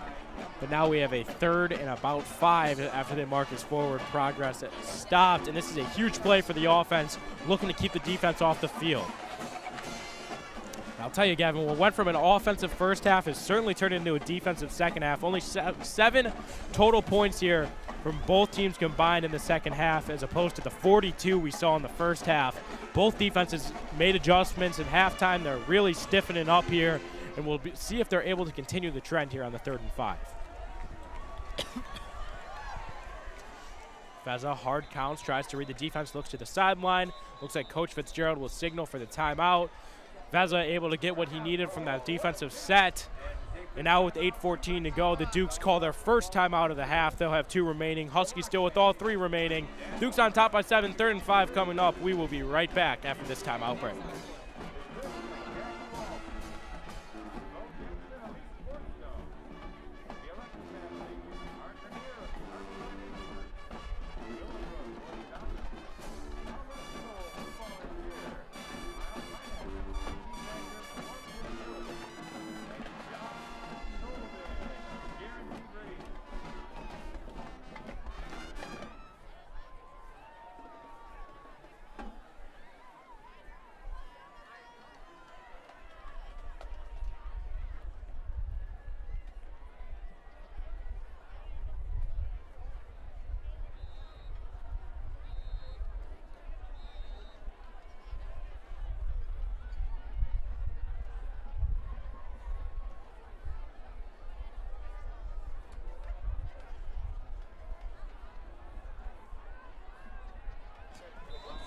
We are back, vital 3rd and 5, and look at this. There's no running back in the backfield. Trusting Veza's pocket presence in the offensive line.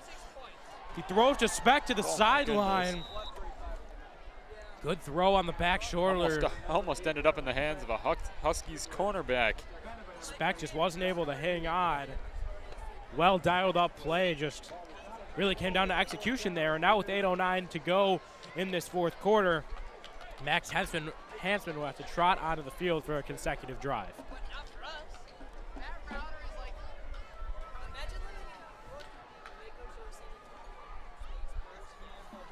Yeah, and this is what I think the Dukes were trying to avoid, was just stalling in the 4th quarter and just not taking enough time on the clock. Taking enough time off the clock, I should say. And not giving enough time for the defense to rest, giving the offense too many opportunities to get the touchdown that they need. Now all of a sudden the Huskies offense, following the high punt, will set up shop from their own 48. Relatively strong field position.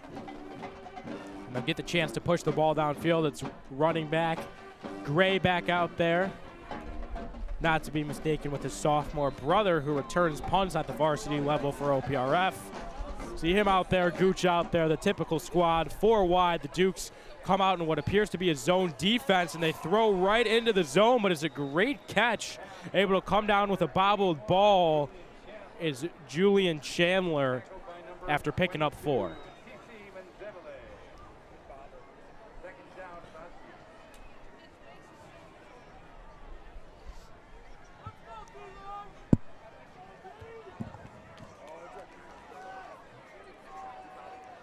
Second and 6 now. Gooch takes the snap, rolls out. It's a designed rollout for Gooch. He's looked so comfortable doing so, and he has a guy deep into the Duke secondary.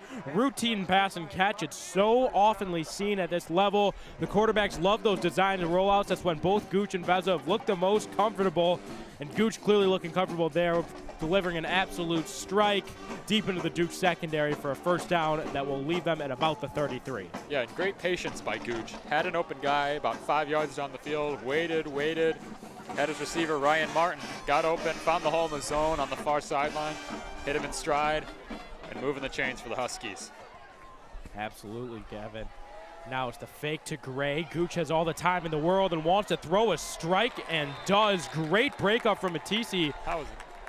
Martin really wanted a flag there. No, that's the right call. That was not pass interference at all. Just a great straight-up coverage. And I'll tell you, regardless there, good throw from Gooch. Put it right on the money where it needed to be. He has really impressed me tonight, especially as a junior. Him and Veza likely will be meeting up again next year, which is just crazy to think about. 2 talented kids still will be at the high school level next year. Gooch has looked great, but even more so, great stop from Matisse there to force a 2nd and 10 now from the 33.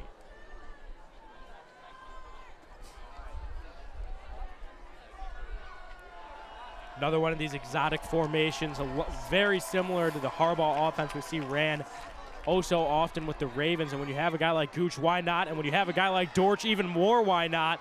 They were expecting to give to the seeming fullback on that play, Gray. They give it to Gooch, who is the lead back. Gooch gives to Dortch. Dortch picks up about 20 yards, maybe even more. And he wasn't even touched. Yes, exactly 20 yards. 15 yards. 20 yards on the dot there. Gooch gives to Dortch. It's those crazy formations that have been working so well, and all of a sudden, Huskies deep inside the Duke's red zone looking to tie or potentially take the lead in this ball game late. Now 7 minutes to go. Gooch with the hard snap looks to the sideline for an audible.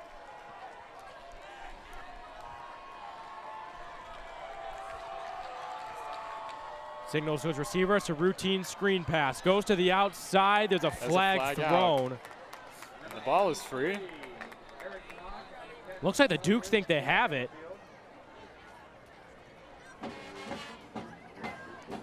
See what happens here.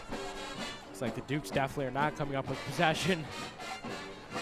Everyone on the Dukes sideline pointing for Dukes football.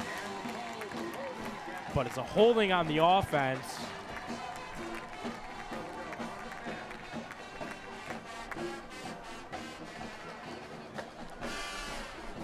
Looks like the Huskies will stay on the field, but not before having to trot backward for a 1st and 15 following the holding call.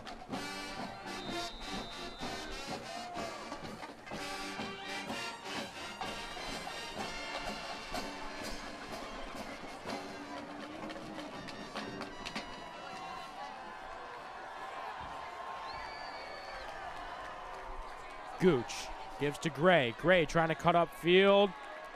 Hardly gets past the line of scrimmage. Gains about 1 or 2 yards, but it will be a 3rd and long. And this 3rd down will really show what the Huskies' position in this game is. If they think they can afford to take a field goal. Should be just 2nd down, unfortunately. Correct, 2nd and 15.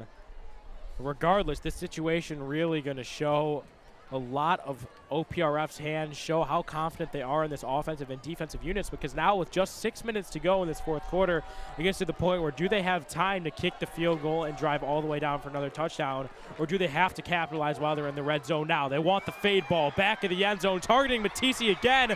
They've targeted him all night. The pass is caught yet again.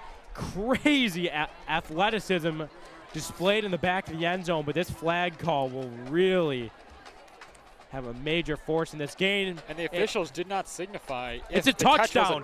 It is a touchdown. The flag came against Matisse in coverage. I'll tell you what, this offense is just electric. Oh my goodness. Gooch loves to target that same out route deep. He's gone to Matisse a few times tonight, right when it looked like Matisse was getting the better of the matchup. That is a huge momentum shift. Gooch completes the ball for the touchdown, and now we're a PAT away from being tied with exactly 6 minutes to go in this 4th quarter.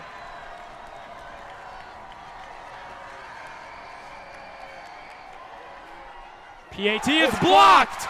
The PAT is blocked. The Dukes keep the lead. Absolutely huge block. A block is always big, but even more so when that would have tied the game. There's a flag after the fact, likely a taunting, but Coach Egan is excited. The special teams coordinator Mr. jumping up and down. He is very pumped. That was the biggest possible situation for a block. The Dukes will stay with the lead now with 6 to go. Absolutely massive block from the Dukes.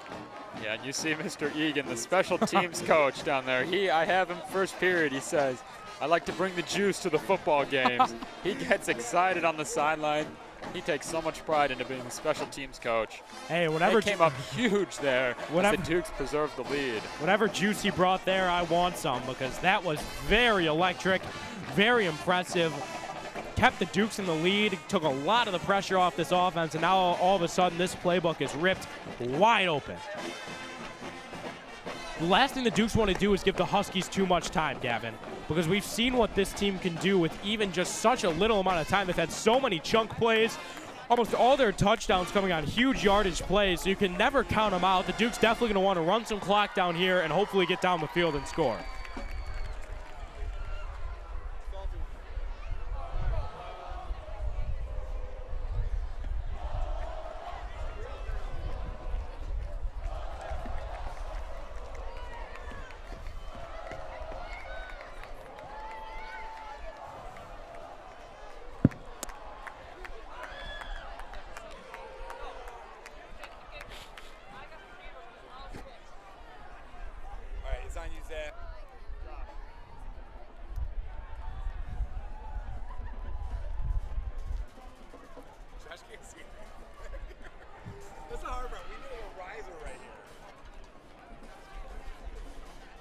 And now it's the Huskies getting ready to kick off. Defense all of a sudden tasked with a huge task here. What would have been a tie game isn't, due to the huge York block.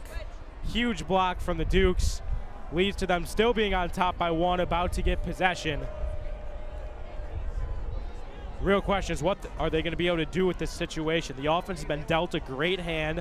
What seemed like would have been a very pressurized situation has definitely had a bit of that pressure lifted here with 6 to go, still on top. We'll see if Vezzo and company are able to get something going and maybe even run the entirety of this clock down. Now it's Watson taking the kick from the 30, getting past the 40, still not going down. He'll go down around the 44.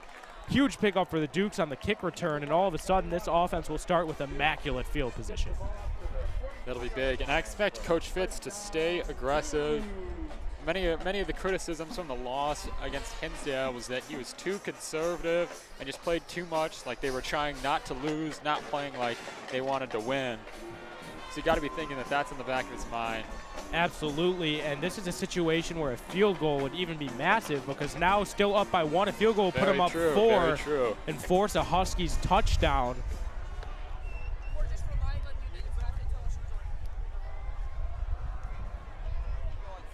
First down give. There's two flags on the field. Flags are flying. Number 9, Matt Desmond, the quarterback keeper there. A couple of flags on the field. See what the flags came on. First one comes against the Dukes. Second flag also looks like it was against the Dukes. This offense is trotting pretty far backwards. What seemed to be a routine game of 1 for Vezza turned into, what is that, a loss of 20? Loss of 10. No, looks like it'll be a 1st and 20. The Dukes offense juking us out up here in the booth, walking a little too far back. So it's 1st and 20 for the Dukes. All of a sudden, this drive got more difficult, making life harder on themselves, exactly what this offense didn't want to do. A lot of pre-snap motion from the Huskies. Vezza picking up on what he sees, tries to run out, clearly had that in his mind before the snap. He's able to pick up about 5 yards, but it's a 3rd and 15. Second and 15. 2nd and 15, correct. 2nd and 15, not the situation the Dukes wanted to be in on this drive, but regardless, they do a pretty good field position. This could bring up some really interesting situations here, Gavin. If we get to like a 4th and 4, 4th and 3, I mean, don't want to look too far into the future, but this would get very interesting now with under 5 minutes to go in this 4th quarter. The Dukes not in any kind of rush.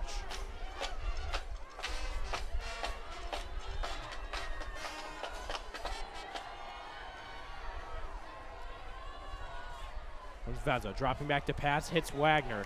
Wagner gets past the original line of scrimmage, able to fight for a little bit more, and he'll leave him with a 3rd and about 7. Big 9-yard pickup there for the Dukes, makes this 3rd down a bit more manageable. Yeah, he caught it about 7 yards down the field, but turned it into a 9-yard gain at the very end, falling forward, and those yards could be crucial.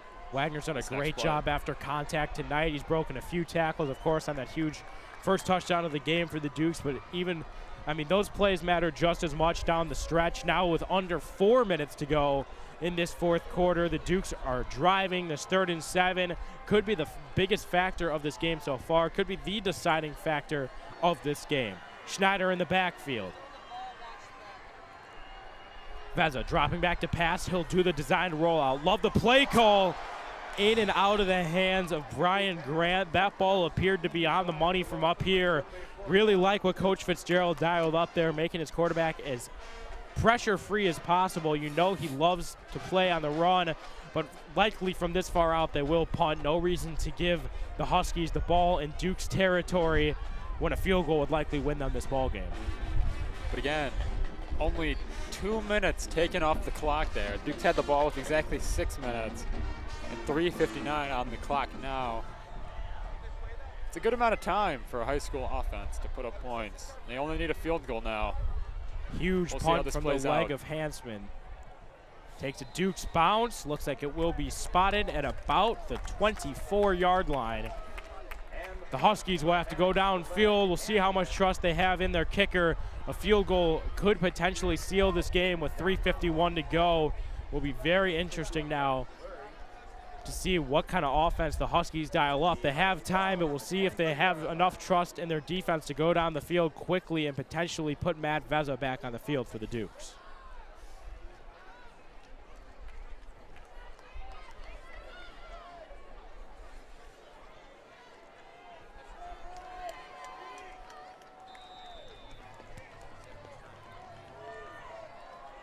Now Gooch from the shotgun.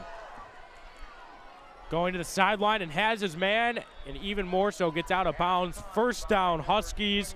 The chains move. Gooch has looked really sharp on those timing routes tonight. Just another situation where the offense seems to be one step ahead of this Dukes defense. A lot more of what we saw in that first half. Gooch has looked strong here and continues to put on display as now they have a first down from their own 34.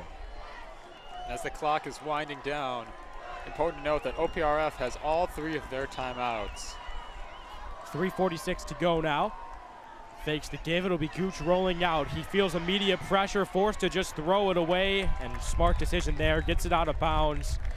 Instead of taking the sack from Korzanowski or Coglianese, able to throw it out of bounds. Very good mental ability there. Not many quarterbacks, believe it or not, at this level are able to go through those motions. See a lot of guys this level taking a sack in that situation. Great heads-up play from Gooch, able to throw it away, and now to bring up a 2nd and 10 for this OPRF offense.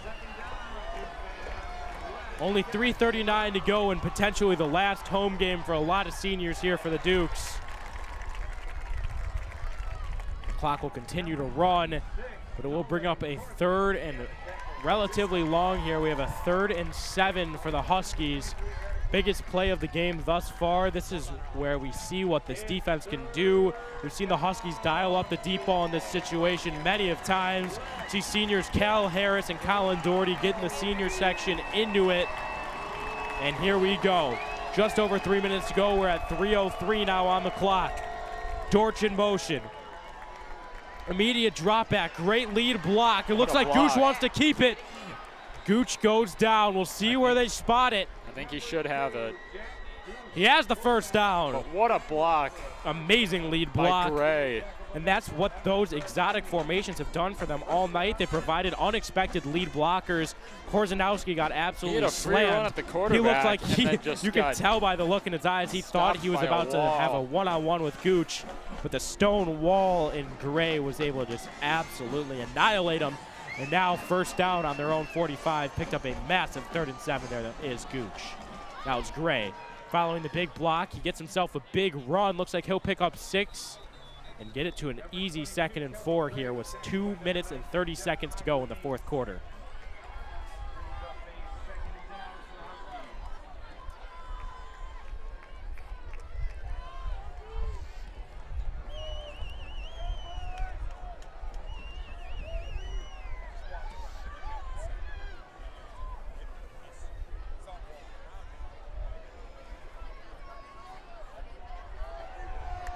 Second and 4 now. Both Dorch and Gray in another one of these interesting sets in the backfield. Will be the give to Dorch. It will be Gray as the lead blocker. Dorch able to get around the edge. Won't pick up too much there. Another 3rd down. And another chance for the Duke defense to get off the field. Demetrius Dorch goes out of bounds after only a gain of 1. It'll bring up a 3rd and 3 for Gooch and the Huskies.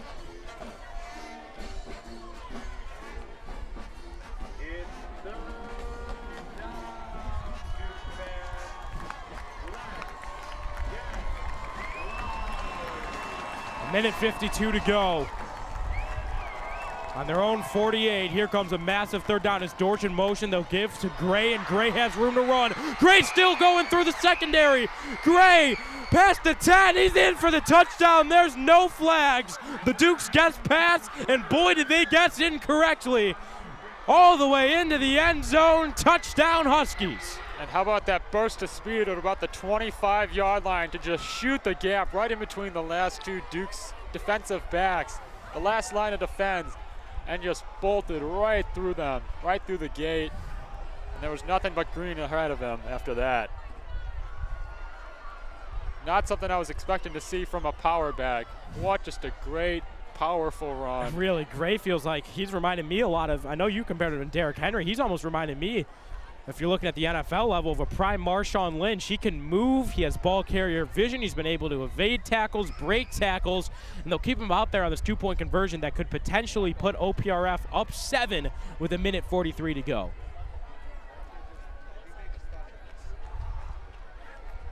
Gooch dropping back to pass, doesn't have his first read, forced to roll out, has a wide open man and hits him. The 2-point conversion is no good. The ball was stripped out. Gooch was celebrating. He thought he had it, but that pass was dropped. Wide open target, incomplete pass. That's Dorch, very upset with himself. Great rip out from the Dukes nonetheless, and now with a minute 43, a touchdown will all but win the Dukes this football game.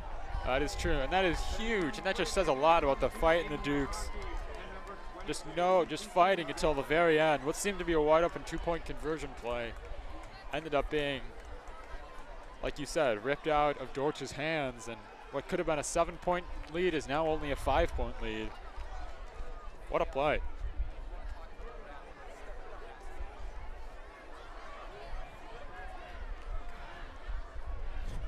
I'll tell you, Gavin, I mean, there's still a chance. I mean, hopefully, we'll send out the email right when the bracket's set, but there's still a slight chance this could be my last game on air here. And this is quite an interesting one. Quite the high-scoring affair, 33-28, a minute 43 to go in the fourth quarter. Duke still with 2 timeouts. Huskies still have all 3 of theirs. This offense has a major task on their hands. Matt Vezza, yet again, tasked with leading a bit of a comeback in front of this student section. Trying to avoid any form of repeat of the Hinsdale Central affair. It's a line drive of a kick. It's bobbled by the Dukes. It is recovered. Picked up at the 20. Now trying to get past the 25. Can't do so. Met by a hard Huskies hit. And all of a sudden, the momentum train has chugged in the other direction yet again. We've seen it happen a few times tonight. Right now, unfortunately for the Dukes, certainly in the Huskies' corner, the Dukes will pick up and start offense from their own 26 with a minute 36 to go. The Dukes will have to go all the way down the field. The field goal isn't going to cut it. It's touchdown or bust at this point. And you see Matt Vezza, Kelly Watson, Brian Grant all in the huddle. Likely we'll be seeing a lot more passing sets. We'll have to see what Fitzgerald has drawn up for this situation. He got a lot of scrutiny after this last 2-minute drill against Hinsdale Central. See if there's anything different. Vezza, designed rollout, decides to cut upfield himself. He wants to keep it. Going the other direction, spinning, getting past the 31. A lot of movement, not too many yards. The clock will continue to run. Didn't have anybody open. The clock still ticks its way down. 2nd and 4 Dukes. Yeah, a bit of a flashy play, but really only gained 6 yards, and the clock is still running. Fitz deciding to save two of his timeouts.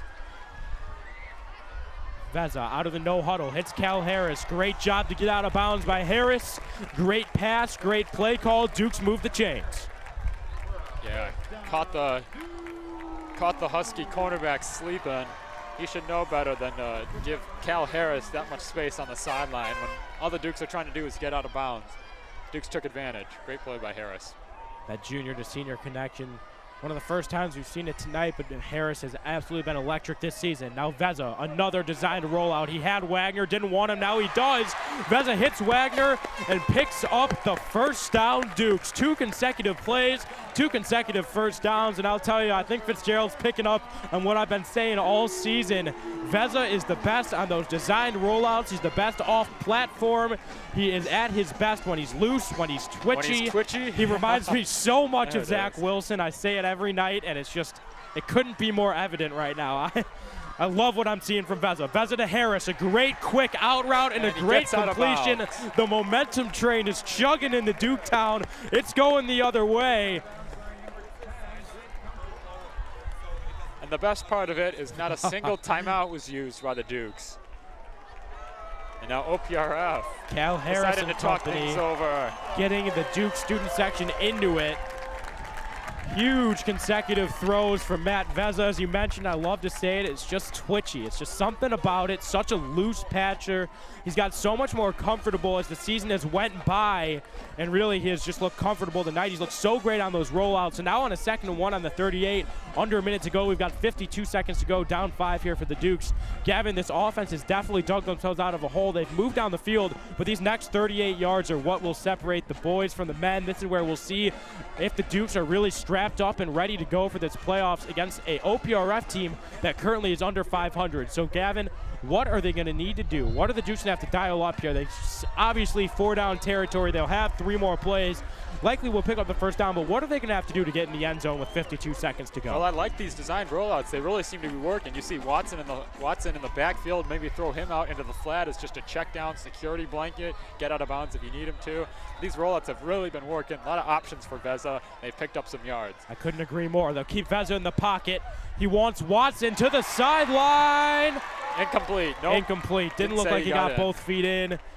What a throw, though. Yeah, really. That was put into a window. Good catch from Watson. Just hard to get both feet in bounds there. Duke student section letting him hear it. Likely was out of bounds there, though. Now looking to the sideline. There's 47 seconds to go. 3rd and 1. Big thanks to anyone still tuning into the live stream. Once again, apologies for any earlier technical difficulties from the tech team. Now it's 3rd and 1. Vezzo is the lone guy in the backfield. No running backs. It's a clear design pass. 5 wide. He'll hit Watson. Watson has the first down. Watson's trying to get out of bounds, but can't. Timeout Dukes. Dukes used their first timeout. There's now 40 seconds to go. And huge play from the Dukes. Huge play from Matt Vezzo. Very, very, very interesting to see Fitzgerald go with the 5 wide for the second consecutive play. Now he'll hit Watson again. Watson gets inside the red zone. And Watson out at about the 12-yard line. This offense is looking like it's having its way right now. Coach Fitzgerald clearly ready after the Hinsdale Central game. He witnessed what could happen, how vital it is to have a good offensive game plan for this 2-minute drill, and clearly has been saving this. Matt Vezza looks comfortable. This looks schemed. This looks scripted. 2 straight 5 wide plays, not something you see too often on a 3rd and 1 and a 1st and 10 respectively, especially from this Duke squad, but it works to a T. This is just a great example of great coaching and just great learners from this Duke's offense. 2 weeks ago, they did not look this composed. Right now, they look calm. They look prepared. 2 weeks ago, that was not the case. That shows that they got the experience and just learned from their mistakes and are putting on a show right now. Absolutely. Remember, there was a minute and a half with 2 timeouts. And now there's only half a minute left. The Dukes still have both their timeouts. And they had the ball on their own 22-yard line. Just a masterful drive. Everybody's played their part to perfection on this drive. Don't want to get ahead of ourselves. And now this will be 3 straight plays with Matt Vezza in the 5 wide. Fitzgerald clearly seeing something he's trying to take advantage of. It's worked these past 2 plays. We'll see if Vezza's able to do it again. He'll work from the shotgun, trying to get a read on the defense. Direct snap. He wants Watson on the out again. That ball's a little bit too low. Only 4 seconds come off the clock, but it will bring up a 2nd and 10 from the Huskies 13 inside the red zone.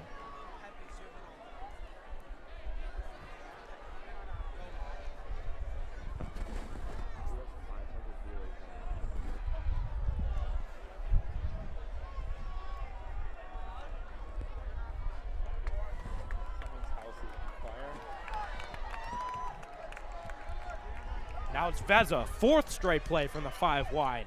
Clearly trying to take advantage of something. Fakes the look to Watson and hits the junior. Charlie Specht over the middle. Junior to junior connection. Matt Vezza does it. The junior leads him down the field. The Dukes are on top by 1 with 22 seconds to go. Coach Fitzgerald dials up a beautiful 5 wide play. The Huskies were expecting the out route to Watson again. Vezza looks off the safety, gets his guy over the middle, and the Dukes are now on top by 1 with only 22 seconds to go. Kidding me? What beautiful offense from Coach Fitzgerald. 4 straight plays, 4. Vezza went to that out route on the sideline to Watson. The 5th time he pump faked the out route, and the man who was on Specht bit a little bit, went to help inside. Specht got the step, and Vezza just fired a bullet across the middle to the wide open Specht in the end zone. How about that? You got to wonder if that was scripted. Absolutely. You don't typically see this Dukes team going 5 wide that many times in a row. The Philly special. Matt Vezza catches the 2-point conversion. We've seen it all tonight. Oh my goodness. The Dukes are now on top by 3. What could go wrong for this team? Fitzgerald has opened up the playbook. The game ball will likely be going to Matthew Vezza tonight. The junior has done it all. Oh my goodness. The Philly special comes out, works to a T. The Dukes are on top by 3. 22 seconds to go. The student section clearing out, getting ready to storm the field if the Dukes are able to hold on to this lead. Still a lot of business to happen. 22 seconds to go. Gooch and company has done a great job targeting the deep ball, but oh my goodness, Coach Fitzgerald, that was a great scripted drive. Philly special for the 2-point conversion. Matt Vezza is pumped, and rightfully so. The Dukes are on top by 3 with 22 seconds to go. And all of a sudden, Gavin, I'll tell you, using those 2 timeouts defensively, OPRF looking a little bit questionable now with only 1 timeout and 22 seconds to go.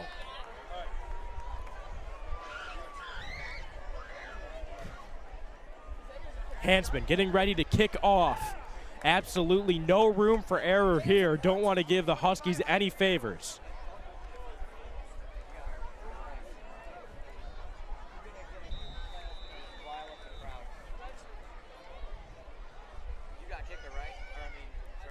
Hansman kicks off. It's a good kickoff, fielded at the 20. A lot of Dukes there to make tackles, but he's slipping through them. And now with 17 seconds to go, OPRF will take shop at the 26-yard line. Yeah, get every single defensive back that is on the roster. Get him on the field. Just nothing behind you. Keep everybody in front of you.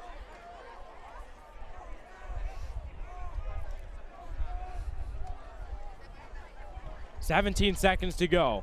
Gooch needs a miracle. Right when it looked like the Huskies had done it, Matt Vezza, they left Matt Vezza with too much time. The junior, the villain tonight for this OPRF squad, but it's the hero because it's a home game. He just came out and balled out. Left too much time for Matthew Vezza, but business is not over. 4 wide for OPRF. Likely have time for a few shots downfield. Gooch hits his guy over the middle. That's a complete pass down at about the 45. Timeout signaled for and called for. Now 10 seconds to go. OPRF, field goal would tie it, touchdown would win it. If they're going for the field goal, they only have time for one more offensive play. Just a spike. Looks like the timeout was not called for. The clock did stop for whatever reason, but now the spike is signaled for and called for. 8 seconds to go. 2nd and 10 on their own 46. OPRF likely with time for 1, maybe 2 more plays. The Dukes playing a very conservative deep zone defense.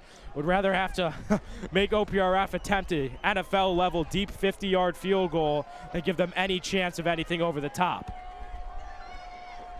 Another exotic formation. You see Gooch back with both Dortch and Gray. The play is whistled dead before it starts. Looks like the Dukes will signal for a timeout. Coach Fitzgerald wants to get his squad ready, make sure they are aware of any possible outcome here with 8 seconds to go. Gavin, Dukes on top by 3. They really, at this point, if they're dialing it up for the field goal, OPRF's going to go for a 20-yard out. They still have the timeout left, but at this point, it's likely end zone strikes. We've seen what Gooch has been able to do tonight. He's been able to hit guys deep. Mossed, whatever you want to call it. The receivers have been making plays. So obviously there's a bit of reason to have concern here if you're a Dukes fan. What do they have to do to be able to clamp this team up with 8 seconds left, walk away with the win, and walk away with a historic 8-1 regular season record? Just don't let anything behind you. I don't care if you line up at the 25 or the 30-yard line, just nothing behind you. But here's a stat line for you, AJ. Matt Vezza, 25 completions on 37 attempts, 240 yards, and 4 TDs. If that isn't a Zach Wilson stat line, I don't know what is. Here we go. 8 seconds to go. Gooch, 4 guys wide, wants to hit a guy over the middle. Looks like they're playing for the field goal. 3 seconds on the clock. Timeout signaled for and called for. As you mentioned, they didn't let anyone get behind him, but they certainly let a player in front of him. He's slow to get up at around the 30-yard line. Well, I think they can hit it. Like, dude, that's a 50-yarder.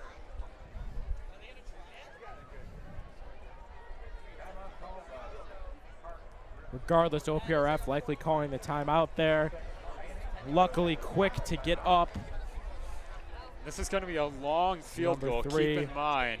Ryan Martin. We'll see if they even bring out the field goal unit. That's true. But if they do, this is an NFL-level field goal. We saw both kickers lining up and attempting the deep ones in prior to the game in the warm-ups. We didn't see either of them able to connect from anywhere past the 30. Now at the 32, this would be a very deep field goal if they do choose to attempt it. This puts a lot of pressure on OPRF. Do they go for the deep shot in the end zone that has worked a few times tonight? Looks like they might as Gooch is still in the huddle. Or do they just go for the deep field goal, have trust in the kicker? This is quite the situation all of a sudden with the Dukes giving up 2 chunk plays in just 19 seconds. 3 seconds to go. Gooch and company are staying on the field. It's an offensive play. They don't have faith in the kicker. They have faith in the offense that has been successful on these deep plays so far. It's Gooch. It's Gooch and Gray in the backfield. Looks like it'll be a 3-man rush from the Dukes. Student section getting ready to raid the field. Clock hits 0. Gooch going to the end zone. The ball will be there, and it's incomplete. No flags. The Dukes have won, and they have gone 8-1 on the season. York Dukes win 36-33. Valiant effort from the Huskies, who fall to 4-5 on the year and miss the postseason. Absolutely electric finish. Got to give all of our shout-outs to Matt Veza, Charlie Speck, the entire offense, the offensive line. The Dukes put it together. They put together the game-winning drive. And Gavin, the most fun game for us to announce all year came in the last game of the year. So great to see the student section getting ready. They're all by the fence. Looks like they're trying to hold them back. We'll see if they're able to storm the field. But regardless, absolutely massive win, and potentially my last night in the booth for football. Gavin likely still be on the calls for at least a multitude of basketball, lacrosse, baseball games. But regardless, huge final game here of the regular season. The Dukes walk away with a 36-33 win. Gavin, as you mentioned, Matt Veza had 4 touchdowns tonight. The junior really just quieted any doubts from the student section after that last home loss to Hinsdale Central. Coach Fitzgerald did as well with the bold decision to run 4 straight plays from the 5 wide. The Dukes come away with a 36-33 victory. The offense looked electric tonight. Both teams came out firing. It was a shootout. We had 69 combined points. Dukes walk away with the win. Gavin, it was great to have you in the booth. I really can't put into words how great of a feeling this is. You could see the excitement. The Dukes team only dropped 1 game all season, and now we'll have to see how Hinsdale Central does against Glenbard West in terms of playoff seeding. But regardless, historic season ends in a historic fashion. Matt Veza drives his team all the way down the field, silences the haters, and the Dukes win 36-33. Good night, Dukes.